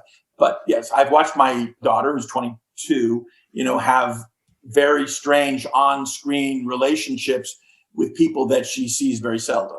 Yeah, and still feels very connected to. Well, and now that's a whole nother level with a year of quarantine and kids growing up now, where it's like it's first nature now. Yes. Anyway, I'm sorry, we've digressed a lot, but I do find this area interesting of the reasons why people connect with material. And this is, again, I didn't realize that this Network Genius episode had so many levels of depth. Yeah. I mean, that's how these episodes of Sinclairity end up being like 2 hours each. Is there are so many things that you connect it to. It's wild. Yeah. And this is the point. The scene that's coming up is when we get, I love it because it's Baby reacting to Baby Cuddle Bunny. Yeah, but Baby looks very dead in the eyes when he's quoting it. He's just like, not the pajamas, not the pajamas. And he already has the t-shirt on and everything. But Ethel, of course, has the to the audience take on it about how like it's wild how these things catch on so quickly. But we serviced her to a minimal degree in this one, sure. But again, this is an episode where there are a lot of ideas, and they happen fast, and then we move on to the next version of the idea. So now we've got, the TV is making people dumb, Oh no, I guess we're getting to the depths of that. But the material is addictive. It's like a drug, and it's making and these kids are all hooked on it. And now we're going to watch the consequences of that. Yeah, because they watch like the Happy Color show now in color. Yeah, and we get like, and Fran's really concerned, and the kids are like acting like zombies, and we get like Robbie is like sitting there watching it, and she's like, "Hey, could you put the news on? Like turn on channel 8." And he's like, "Which one is 8?" Yeah, and Robbie, being already supposed to be the intelligent child, is going downhill pretty quick. Yeah. They see from Howard Hand Up Me that there's chaos everywhere. And there's an unremitting wave of stupidity that's sweeping the nation, and industry is at a standstill. They're closing their doors. Yeah, they can't even the camera's falling down while he's giving this talk. Yeah, and it's like the power goes out, and they have the please stand by, and it's spelled wrong. It happened so fast. So Fran is lamenting about civilization ending, and Ethel brings up like, well, whose fault is it? Then Earl, as he often does, makes his way into the room right in time for the line introducing him.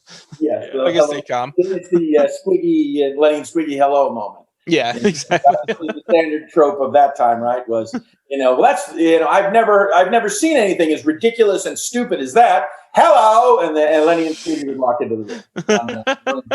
It's funny because it reminds me of the episode where they bury Ethel alive, and when the way Earl checks if she's alive is he sets her up for jokes like that, and then nothing happens. That's his checking of pulse. It's like, well, she would have called me fat right there. So, but I do like his new persona as he comes into the room with his like little handheld recorder, and he keeps calling Fran babe. Yeah, like stop, babe. And he pitches to himself the idea about my mother the lamp details to follow. Yeah, and Fran's like, we need to talk, and he's like, all right, pitch. He has his recorder on. But yeah, she lays it down that the shows are making everyone stupid, and he points out that they don't cause it, they're just reflecting society. Again, I think is actually a fairly profound statement, right? Yeah, it is. Always the buyout is, we're not responsible for violence, or we're not responsible for whatever, but we're simply a mirror of society. And by the way, very similar to what Facebook says when they're spreading sort of fascist material on the internet, right? It's like, hey, we're a platform, and this stuff is out there, and we're just all about free speech, Yeah. You could do a little bit of filtering it. You could do, you do a certain amount of filtering on other levels. Why not make choices that might be better for society? Yeah, a little bit. So, but that's always the media's argument, which is, hey, it's not our fault. We're just giving the audience what it asks for, and if it, we're the. If we didn't sell them the drug, the Oxycontin, they just get it somewhere else. Well, and it's always like in all these situations, it's funny because it's like, we're just giving them what they asked for. It's like, all right, well, let's go back to the root of this, which is because they're giving you money. Like, it's because of the money you make. It's not like you're doing a service to society. Like, this is all profit.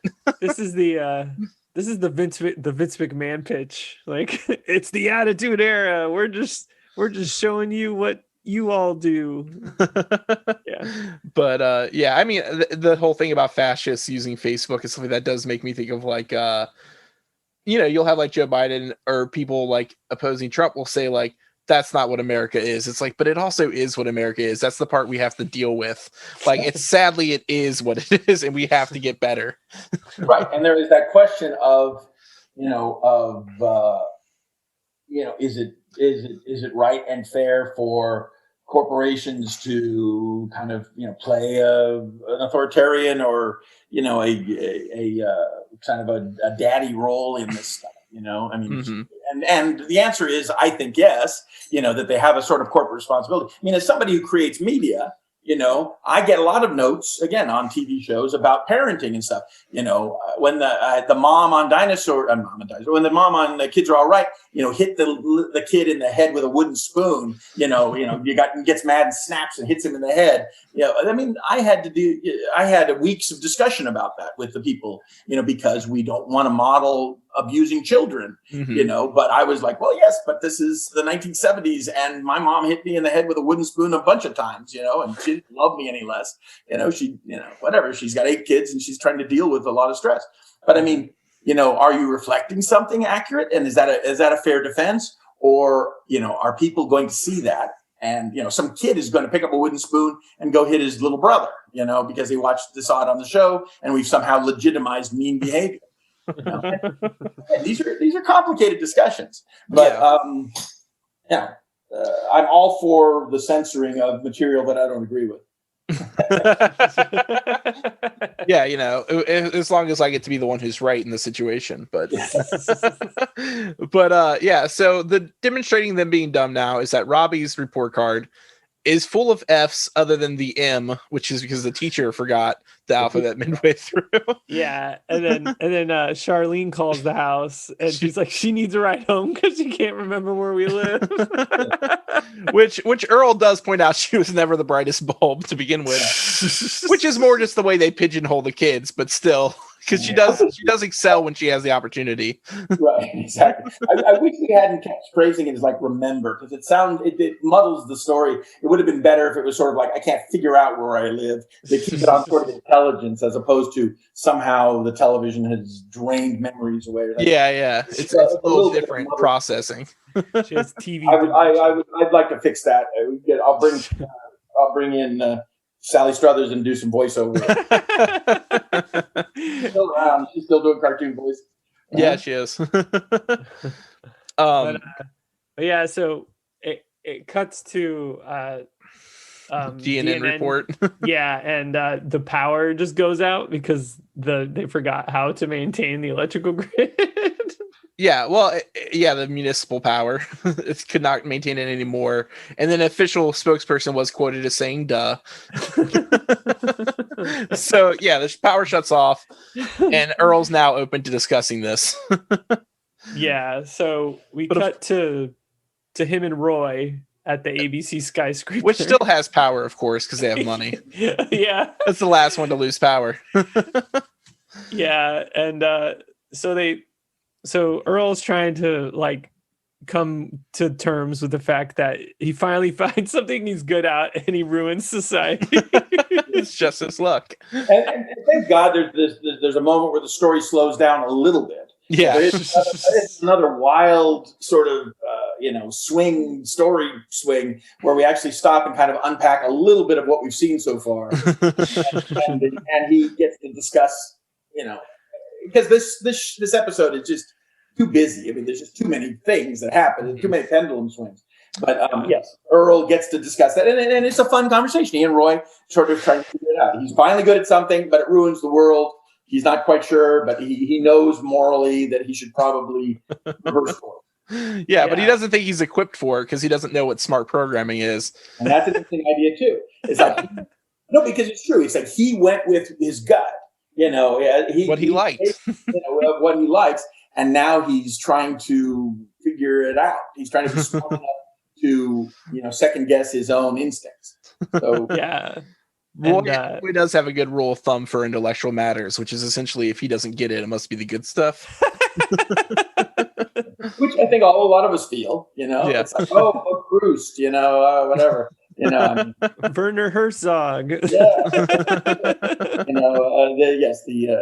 The Japanese no theater, I don't know what's going on. A Radiohead album. Yeah. But we get to watch. Earl puts in a tape to test out some smart shows, and we start with Full Spectrum with John McGlutton. Yeah, and so this whole bit I feel like was replayed in my memory because I don't know. Did either of you see that video of it was Ben Shapiro and he has like a round table or something. He has like a bunch of people who I assume work for him. And they're all like sitting in a room smoking cigars on like leather couches and like masquerading manhood essentially is his whole thing. Yeah, and they're like there's this one guy he cuts to and the guy was just like, his whole argument was just like, of course we should tax the poor. They don't pay enough. And like it's almost word for word this exact skit. But in this case, it's specifically about eating. Yeah, but then eating the poor. But he comes to the first panelist and he's just like, should the rich eat the poor? And he's like, yeah, they had it too easy for too long. They're a drain on society and a good source of dietary protein. Why wouldn't you eat them? And you think you're going to get a contradictory point of view from Barbara. The woman speaks up and says, that's a terrible idea. They're a bad source of protein, and their meat is stringy or whatever. It's full of disease. Yeah. And the name of the show is Full Spectrum, where... And I think this is still a very valid critique. I mean, the specific thing here is we were making fun of a show called The McLaughlin Group, which was a show of that era, which predated all these other things that we now have on MSNBC and CNBC. I mean, MSNBC and CNN and Fox, where you have these, or the Sunday morning pundit shows where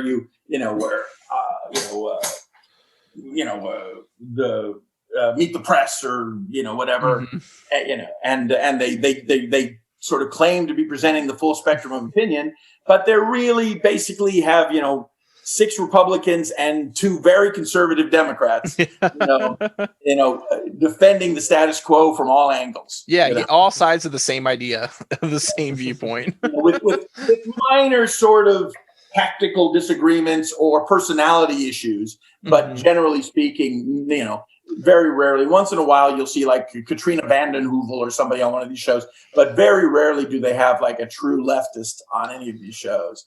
So, but they define the political spectrum very narrowly within an acceptable range. Yeah, like back when Hannity and Combs was a show, did this exact thing where they're just like, we're going to bring in a soft Democrat that isn't going to do hard arguments right now because we don't really want to show that viewpoint as strong.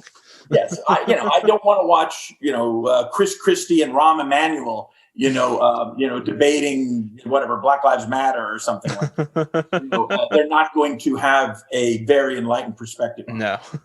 Yeah. But and so this is still very legitimate satire, I think. Yeah, it is. And definitely true at the time. Yeah. And so this kind of proves Roy's point where he's just like, see? It's totally incomprehensible. Yeah. Yeah. So now we go home to the Sinclair house so they can watch the new scheduling lineup. And Earl, gets him to tell him that he's come up with all this brainy shit that he's going to lose his job over, but they got to watch it to keep the ratings up. And Charlene comes in the room and she goes to Fran. She's like, but Daddy, you said we were going to watch so much TV anymore. I like the way that Fran handles this line where she's just like, and by the way, I'm mommy. She's like, quick aside. She's like, not that important, but by the way. But so and then wait, does Robbie come in the room at this point, fall down? Is that when this happens? Because he forgets how to breathe. He trips over the couch because he's forgetting to breathe. Yeah. But now we get the remake of Triceratops, the Triceratops. Oh man, this is so good. This is one of the jokes that has resonated with me. And anytime someone asks me about the show Dinosaurs, or they seem like, why do you do a show about the show Dinosaurs, or why do you like it so much, I usually try and find this clip and show it to someone. I just isolated it today and posted it on Facebook as just a clip standalone. Yeah, it popped up somewhere on my social media too a few months back as being somebody saying, "Hey, did anybody know there was this show?" And they actually put this on TV in 1992 or whatever. So yeah, this seems to have resonated. And this was I wrote this piece and it was, again, you didn't have the internet then, but but I had my wonderful Marxist friend, Herb, and he was always engaging me in these conversations, and he'd given me a certain amount of material. He'd always, he's always giving me things to read and stuff. And so I'm pretty sure I thumbed through some Das Kapital or something to get some of the important points here. Yeah. And I wrote up this little skit. Yeah. So we basically kind of get the same scene as from Act 4. Yeah, from Act 4. And they corner the Tyrannosaurus Rex, and he's like, I surrender. And he's just like, don't shoot. And they're like, we're not going to shoot you. We're going to re-educate you. Yeah, you see, son, you're just the product of an alienated economic class, lashing out because you feel powerless and unloved. You've been disenfranchised by the bourgeois power structure. He's like, but I'm a thief. I stole a car. And then my favorite line about that is like, well, if you think about it, all property is theft. And they kind of go off into being workers being exploited in the marketplace, like the means of production, as they go back to like showing that Charlene's starting to get smarter again. Yeah, they bring out like show on ABC Network in 1992. Yeah, talking about seizing the means of production from the bourgeoisie. That's great. So now that they're comrades, it's time for the professor show. Yeah, and it's just two professors talking about scientists. Conic sex. This is the part I was like, I would have to reference a book like the quadratic equations. No, I'm sure I pulled an algebra book off the shelf. Yeah. And found something. You know, not the easiest thing to do in 1992. Now you're like, oh, you know, you could literally sort of Google search, you know, smart algebra stuff. Exactly. And this would come up on Big Bang Theory all the time. We'd just like Google search something ridiculous and you know, find the exact words, but had to do a little bit more work than that back then. Yeah. But, same thing with for economics hoedown. Yeehaw! Yeah, they talk about the drop of the effective demand due to decrease in the marginal utility. I was like, I literally don't know what they said just now. The Grand Ole Think Tank, like the Grand Ole Opry. Yeah. Baby loves it. Again, they're trying to dress up these shows so they're not so dry. Yeah. This was hee-haw instead of corny jokes in the cornfield, they're talking about economics. Yeah. Yeah, but I do like that Earl's take on the professor shows. It'd be better if it was Gilligan's Island, is essentially his joke. Just one professor. Just one professor and a movie star. Is still very basic, but he recognizes the need for the smarty pants stuff. Yeah, and all these shows also put Earl to sleep, and they cause arguments between Charlene and Robbie about Yeah, I just like how she's like, stop poking your sister, and he's like, not until she supports her hypothesis that truth is knowable. And she she is not trying to argue empirical evidence, butt face. It's great. Yeah. Now they're engaged in philosophical debates throughout the house, so it's working. But Earl's worried that he's going to get back in the Sinclair household. Yeah. But it turns out IQ TV is A-okay. We get like the headlines, and Sinclair did it again, TV ratings highest ever, and he receives the Reptilitas Prize. I don't know. Sure. Well, which is there's an award called the what is it called? I forget what it's called, but shit. One of the writers on the show had won it on I forget what it's called, but anyway, there's a quality television award that gets given every year. I can't for the life of me come up with the name of it. But anyway, it's not one of the big awards, but we were making fun of that because it's always giving something very high-minded. Yeah. So Earl earned it with his smart television. That's incomprehensible to him. The Humanitas Prize. Oh, okay, yeah. See, I was like, this has to be referencing something that I just don't know about. Because Reptilitas is just a random. This is so much fucking inside baseball. It's ridiculous. Yeah. And so we cut back to the office, and Earl is with Roy. He's looking at his plaque. Yeah, and he feels like basically a fraud. Like he's just like, I don't even know what these shows are about. I just like that this is how he feels like a sellout, as he's done something empirically good, and now he's like, but I lost sight of like what's real to me. You know, I canceled Box Full of Puppies. I'm selling out my biggest ideals. But that's the artist's debate at all times. Is okay, do you cater to the marketplace, or do you try to be true to your own vision? Yeah. And so he does find out the ratings are starting to sink again because people just aren't watching TV anymore. Because they're too smart. Yeah, because he calls a friend. Story swing. A minute ago, he was a hero and the ratings were good. And now the next morning, people are drifting away from television and they're reading books. Yeah, because Fran explains, she isn't watching TV because now she's trying to isolate iron from unprocessed ore. Yeah, she's doing the Bessemer process in her kitchen. Yeah, exactly. And Charlene is the one on a cartographic expedition to chart the freshwater source of the Macomba River. Sure. And Robbie's trying to get rid of Baby forever. That's essentially he's trying to launch a rocket. Somehow has the resources to build a full-size Saturn V rocket in there. Yeah, he's got Elon Musk money all of a sudden. He's going to launch a car into space full of Baby. But so nobody's watching TV anymore because it inspired them to do better with their lives. But this messes up Earl's job again. Yeah, and so Stu and Ted start yelling at him, and he's just like, we need to get the public dumb again. Like, he's like, we could drug them. Like, put fluoride in the water sources. Hit them in the head with bricks. Yeah, every single one of them, you got to hit them with a brick. But Earl now realizes that they're evil and tells them so. But his Valhalla, because everybody is smarter and they're solving problems and they're creating wonderful new technology. But it's hurting TV, so fuck them. Yeah, exactly. And it is funny because Earl's take is like his own take was artistic, like he wanted to put stuff he liked, but they have the opportunity to speak to millions and they just don't even care. They're just making money. Yeah. He calls them evil. Yeah. So he's not wrong. And while he takes his plaque to leave while they discuss like how to reduce everybody's IQ by 60 points to the point where they can still not forget how to use the TV, but will watch it. Like that sweet spot. Yeah.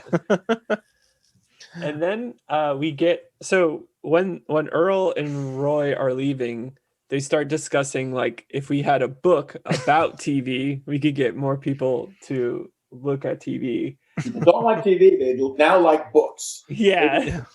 Hear them back for TV through a book. Yep. To get the TV guide, which I don't know if you noticed this, Ben, but it is the same TV guide that already existed in in Baby Talk. Oh, and Baby Talk.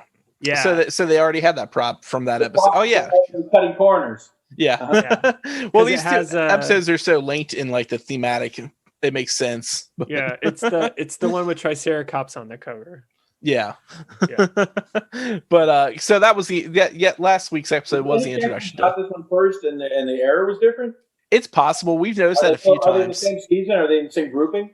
They're like one apart. The other one was the episode we just did last week. Oh, I see. Well, then it's very possible they created the prop for this episode and used it in that episode. Yep. Yeah. But I guess this goes back to our conversation about forming like TV having more than just, you're not just watching it alone or with your family, but now there's like a reference point for it. They have this book that's telling them what's good or giving them back like behind the scenes information. Or they have a podcast about a dinosaur show. It's not the thing anymore. I mean, I think it still exists, but it's a bigger magazine now, and it's mostly like whatever soap opera gossip and celebrity, fashions and stuff. I mean, it's more like a people magazine or something. But I mean, in those days, you had a TV guide, which was you had to have it, because you needed to look up what was on tonight. Yeah, I remember having the little folded part of the newspaper and using that all the time. And your local paper would put out a Sunday TV log. But TV Guide was the biggest, I think, the biggest publication in the world or something. That's for a so period. wild. Yeah, it was. Yeah, people had it. It was like it was a big deal, like especially if you like were on the cover. Like, yeah, I remember in like 98, 99, they put a bunch of WWF wrestlers on the cover, and it was such a big deal because it was just like, holy shit, we're the biggest thing on television. Like, yeah. No, it's like the cover of the Rolling Stone or whatever. It was definitely like you've arrived. You're on the cover of TV Guide. April 27, 1991, Earl Sinclair was on the cover. I just found this just now. I was like, he had to have been at some point. And yeah, he was in a May issue, and he's alongside like a picture of the Lakers playing a game. That's great.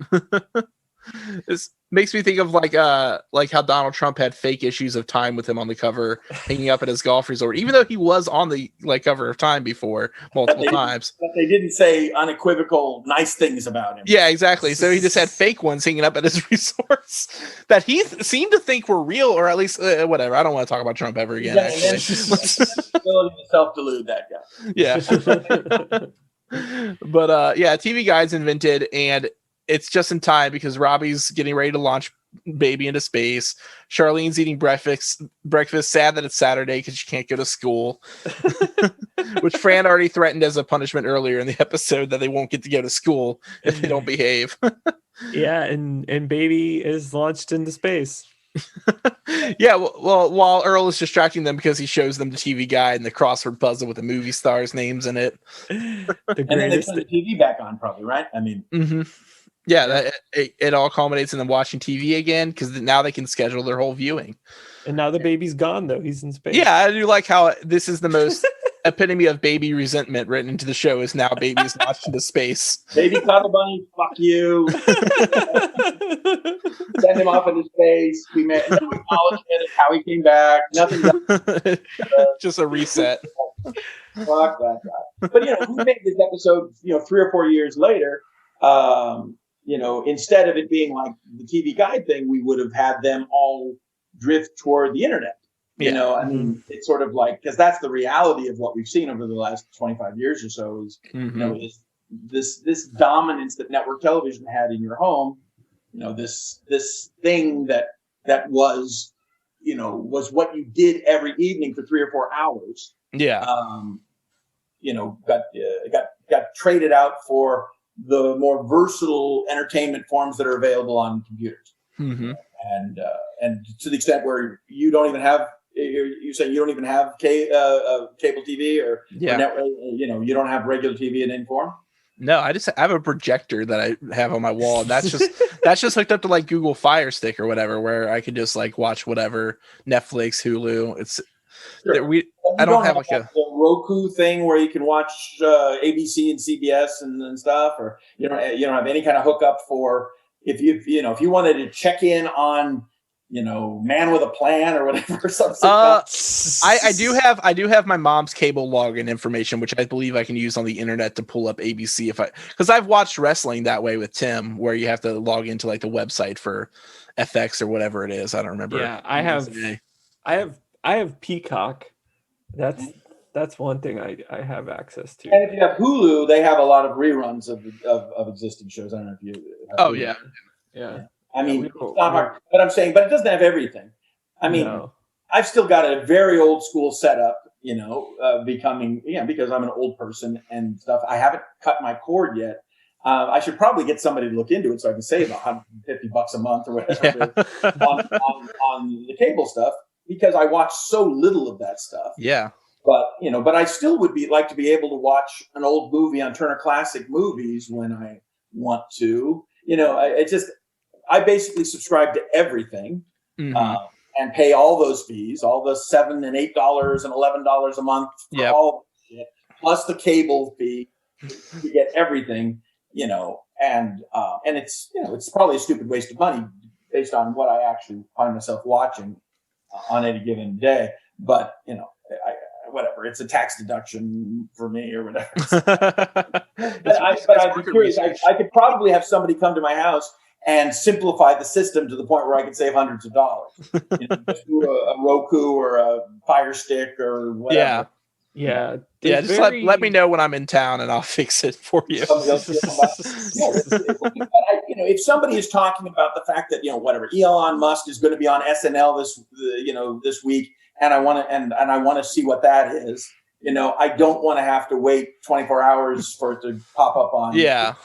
I want to be part of that discussion, as it's happening. Mm-hmm. Yeah, I do that a lot with. That's the one thing about cable. Like, there's one channel I wish I had. It's the Vice channel, because they're running like this documentary series called The Dark Side of the Ring, and it's all like very sad and depressing some funny stories about the terrible injuries that these guys have, right? Yeah, like all kinds of crazy shit. Like there's murder mysteries, there's whole like double homicide suicides, and like, but it's on Vice, and they only put some of the episodes up like from time to time. Yeah. So there's that. I there's the thing about having cable where it feels opportunistic in a way where you'll turn it on and there happens to be something that you wanted to watch that you wouldn't have thought of on your own to just put on, even if you were like switched to. There's something about being there at the right time that is still nostalgic to me, even though it's not something that I don't have like direct access to that anymore. Yeah, but then think about I'm an old person. I'm an older person certainly, and I find that my cable rests on the Turner Classic Movie Channel.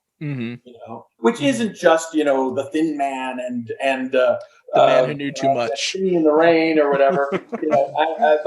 But I like those shows. Those are wonderful movies. But they run a lot of movies from the 70s and 80s now.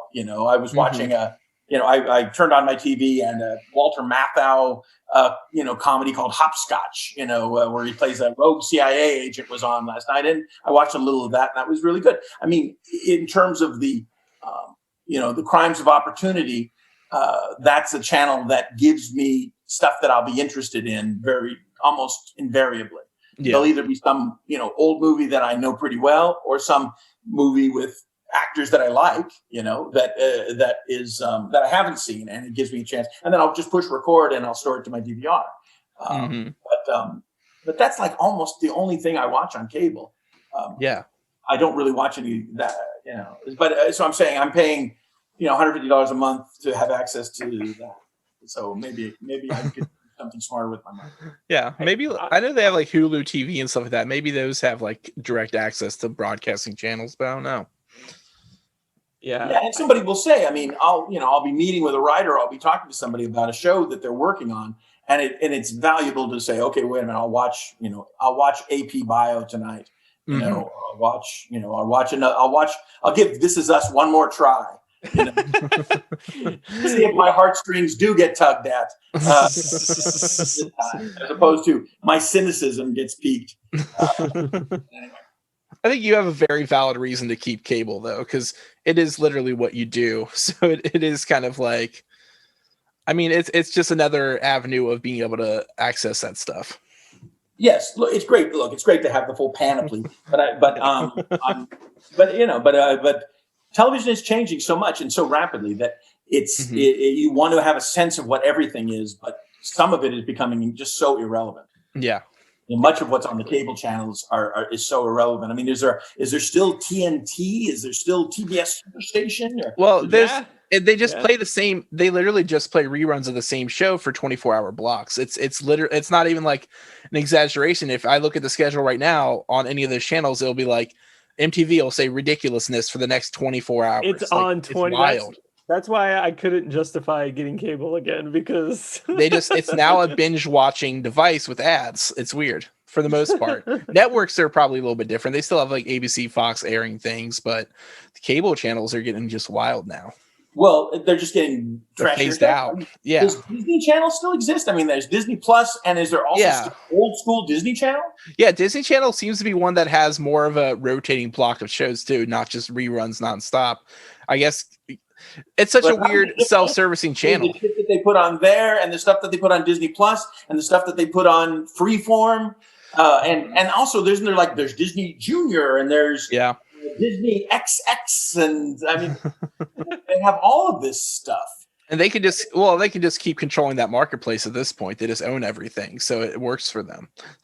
I guess it's very strange to me, because the mission statement of these various places seems indistinguishable. I'm not quite sure.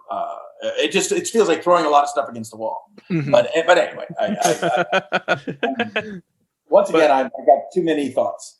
It ties in everything. I think ties in great to this being the episode about TV networking. Yeah. Yes, but we had a lot of thoughts in 1992 about network television. Some of which are still quite relevant, and some that are less relevant. But if anything, the situation has gotten sort of worse in terms of the dumbness of stuff, and the ability of platforms to cater to the dumbest and basest instincts of the viewing public, and in a way that's increasingly profitable. Yeah. So, we were, as always, on the Dinosaur Show. We were doing satire that remains fairly relevant. Yeah. And I think that's why I think the show still resonates with me, at least, just because of that. It makes it way more interesting, and I love showing it to other people because they'll be like, "What? This was on TV?" Like, I love that. Like when we have like other guests on the show, and yeah, the responses are so varied. Yeah, there's like people who are our age. There might be a little bit older than us, or really young too. Like they weren't even born when the show started. Like it's really interesting to see their reactions to like rewatching it, because like that's like a main question we always have for guests. It's like, so how do you remember this show? Like or do you remember it at all? Yeah. So yeah, it's very interesting. Mm-hmm. No, it's a good document, and we did do good work. We took television seriously. We were trying very hard. We wanted to be better than they wanted us to be. Mm-hmm. And all the writers involved in it are, these writers are still very smart people. I'm gonna see Victor and Rob today. Yeah. Barbecue. Dave Kaplan, one of the writers. He's the executive producer on the Roseanne program still. The core people that were there at the beginning of that show are still, are still very, very smart people and very serious about television. Yeah. And very thoughtful about it.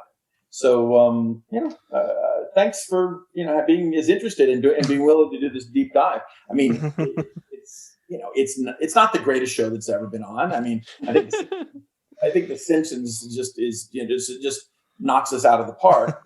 But we had our moment and we did some good, cool stuff. So yeah. I do appreciate the continued support that it's getting. Yeah. And I'll get a $12 check in a few months. People are watching these old episodes. I still get these tiny little checks from dinosaurs, both for my voice work and for my writing on the show. That's awesome. That's a lot of Taco Bell for $12. It's not bad. Yeah, and of course it's found money. I mean, you get these, in the writer's guild, you get these green envelopes. They just appear in the thing, and you don't look it up. And I literally haven't opened this one up. This could literally be $1,400, or it could be $14, or it could be $14. Here we go, live on the air, folks. Live on the air. So this is from Rules of Engagement, which is a show I worked on briefly, or not briefly, for a couple of years, and it's a check for $25.88. Now that's two people's worth of Taco Bell. You got it. $25.88. Thank you very much. Ching.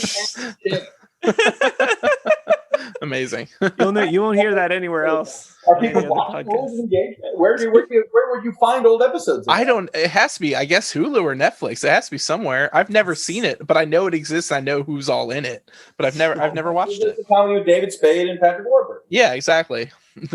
I just know him as the Patrick Warburton, the guy who plays every tough guy in animation, essentially. Yeah, he's got the thing.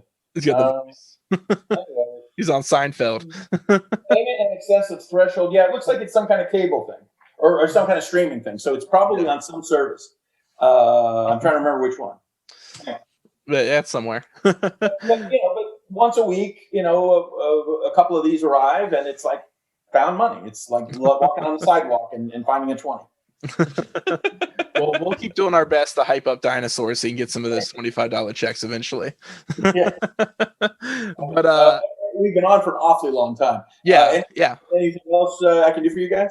I just want to thank you for joining us again. It was a lot of fun, and obviously, whenever we'd love to have you back. If you want to talk to Rob or Victor for us, we'd love to have either of them on. Yeah, have you reached out to Kurt Thatcher? I thought.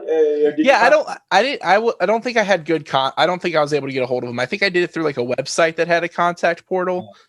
But no, maybe I can send you I'll send you a better email or something. Okay, maybe he doesn't want to do this stuff. And Rob and Victor think I'm an idiot for hyping the show as much as I sort of do. But And I don't know. As obviously I like to talk, and I have a lot of thoughts about TV. And if I don't say them to you guys, I'll I'll burden my wife with it. While she's trying to watch. While she's trying to watch real estate. Yeah. They're trying to save the life of a child who was born without a liver. Anyway, you guys are great. Thank you so much for your support. If you ever want me again, just you know where to find me. Okay. All right, thank you for joining us. Have a great Saturday. Take care, buddies. All right, you too. All right, see you, Tim. Have a great day. Take care. Bye. So we would like to thank Jeremy Hunter from Scout Network for our theme song. Yeah, and also the next episode too. Oh, we'll get there. Oh, we do that after this, I think. We do? Amy, I thought so, at least. I think we do it. I don't think we know. We don't know what we do. So thanks to Amy Shenanigans for the portraits of me and Tim for the logo, and thanks to Zach George for editing and producing the podcast. Also check out his podcast. Check out Keystone Copycats. It's very funny. Mm-hmm. And also Jer just put out the new Skatu Network. It's a covers album of songs from Animal Crossing. Yeah, it's great. It is. It's very good. Somebody's dying in your house, Tim. That's okay. She almost died at the Dunkin' Donuts in Walmart. Oh no. Well, hopefully Issa survives. Yeah, I think she'll be fine. And then so next week you can join us. We won't have Tim with us again, but we'll be doing season 3, episode 4, The Discovery. And it was written by Andy Goodman and directed by Tom Turbovich, whose name I now know how to pronounce. There you go. But yeah, that's the show this week. Yeah, thanks for joining us for this very special episode. Yep, featuring your cough. That's right. Featuring Issa coughing in the background. And some dogs barking too. And some dogs barking. That's my feet hurting. Tim Doyle did mention that we have a very loose form, and it's called Punk Rock. It's DIY. It's what we do here. That's right, baby. We're a punk podcast about the show Dinosaurs. I'm gonna stay young until I die. Until I DIY. But thanks for joining us, and we love you all. Have a super great extinction. Yep. Bye. Bye.